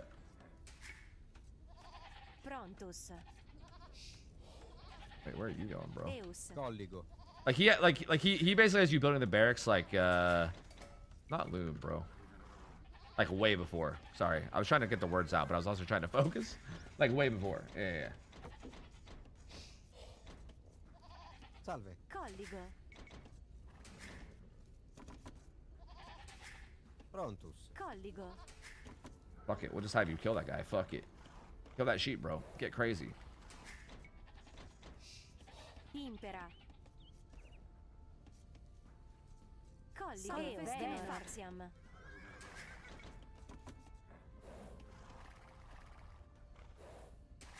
Prontus. Salve. God.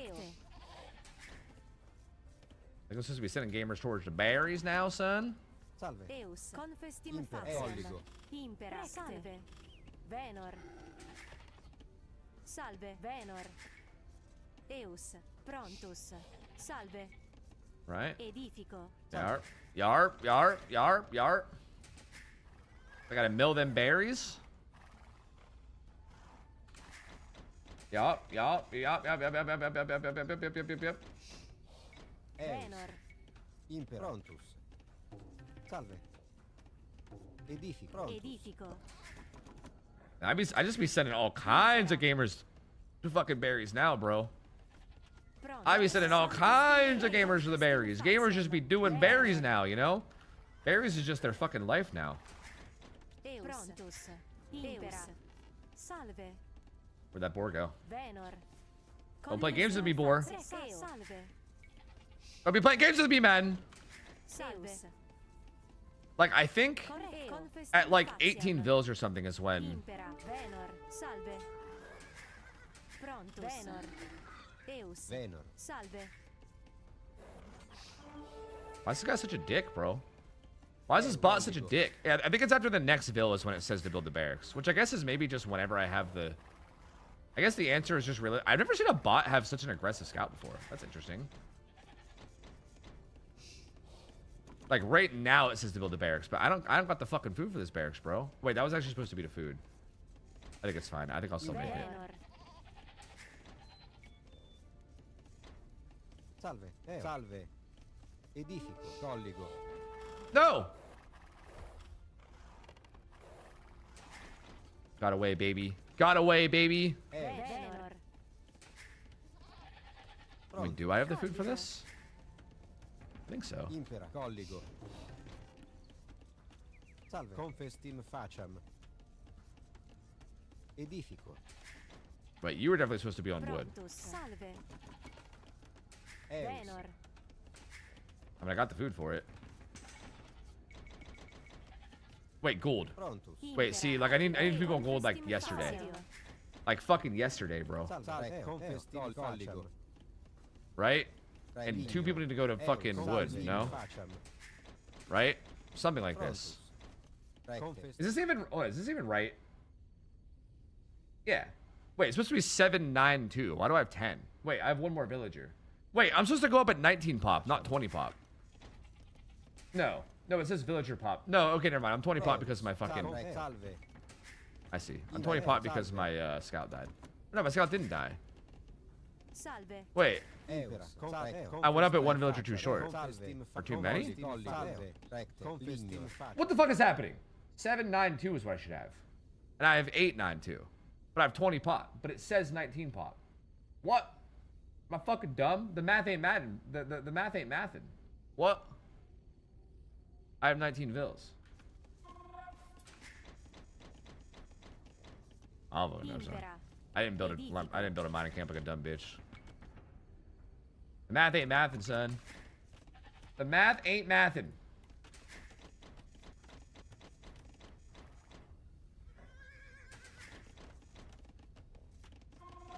Is builds very forgiving, even if you're late to making militia, you'll still be in a good spot? Yeah, is that true? That's good, because I feel like I need that. It felt like very unforgiving to me, but maybe I'm wrong. Because I feel like it seems hard to like get enough gold to make...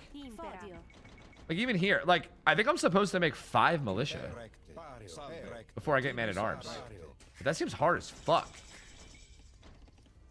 Like, should I not just be doing man-at-arms like right fucking now? And look, I still don't even have enough to make it. Dude, it's like hard. Well, okay. I'm also letting myself get housed like a dumb bitch, which is not helping me either. Man at arms. Man at arms. Man at arms.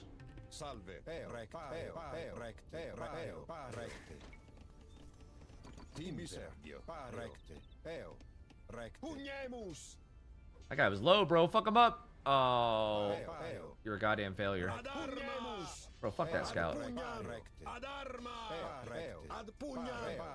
I can't body block him. I'm bad, bro. I'm bad.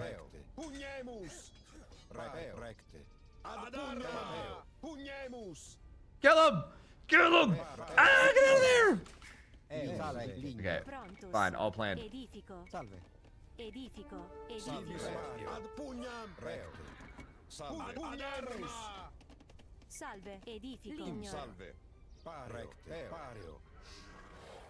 Oh, he's got militia. He's doing militia things.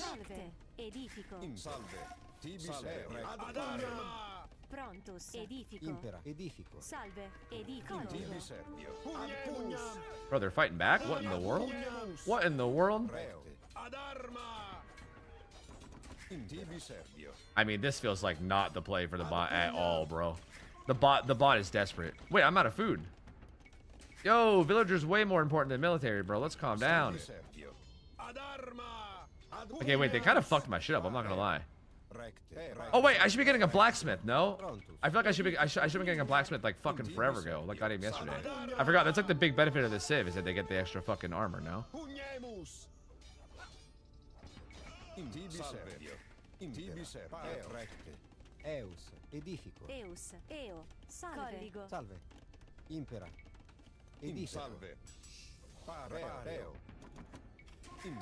Like having enough food for that shit is hard, brother. It's hard. Like I don't want idle vills, brother.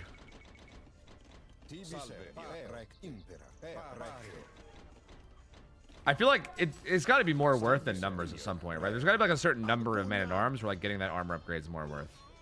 And it's probably not even very high either, because I feel like that's a big ass upgrade, bro. I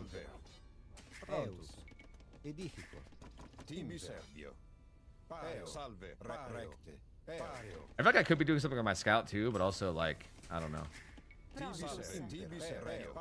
I mean, the bot's dumb and he just keeps sending out fucking villagers to my army. Like, I feel like being the bot is just so easy because he just does dumb shit. I feel like, I still feel like the timings here were not terrible though, you know what I mean? Like, I feel like my timings here were definitely a little off, but they weren't like, I don't know, like impossible to win level of off. Like, I feel like it was just like a little awkward. But I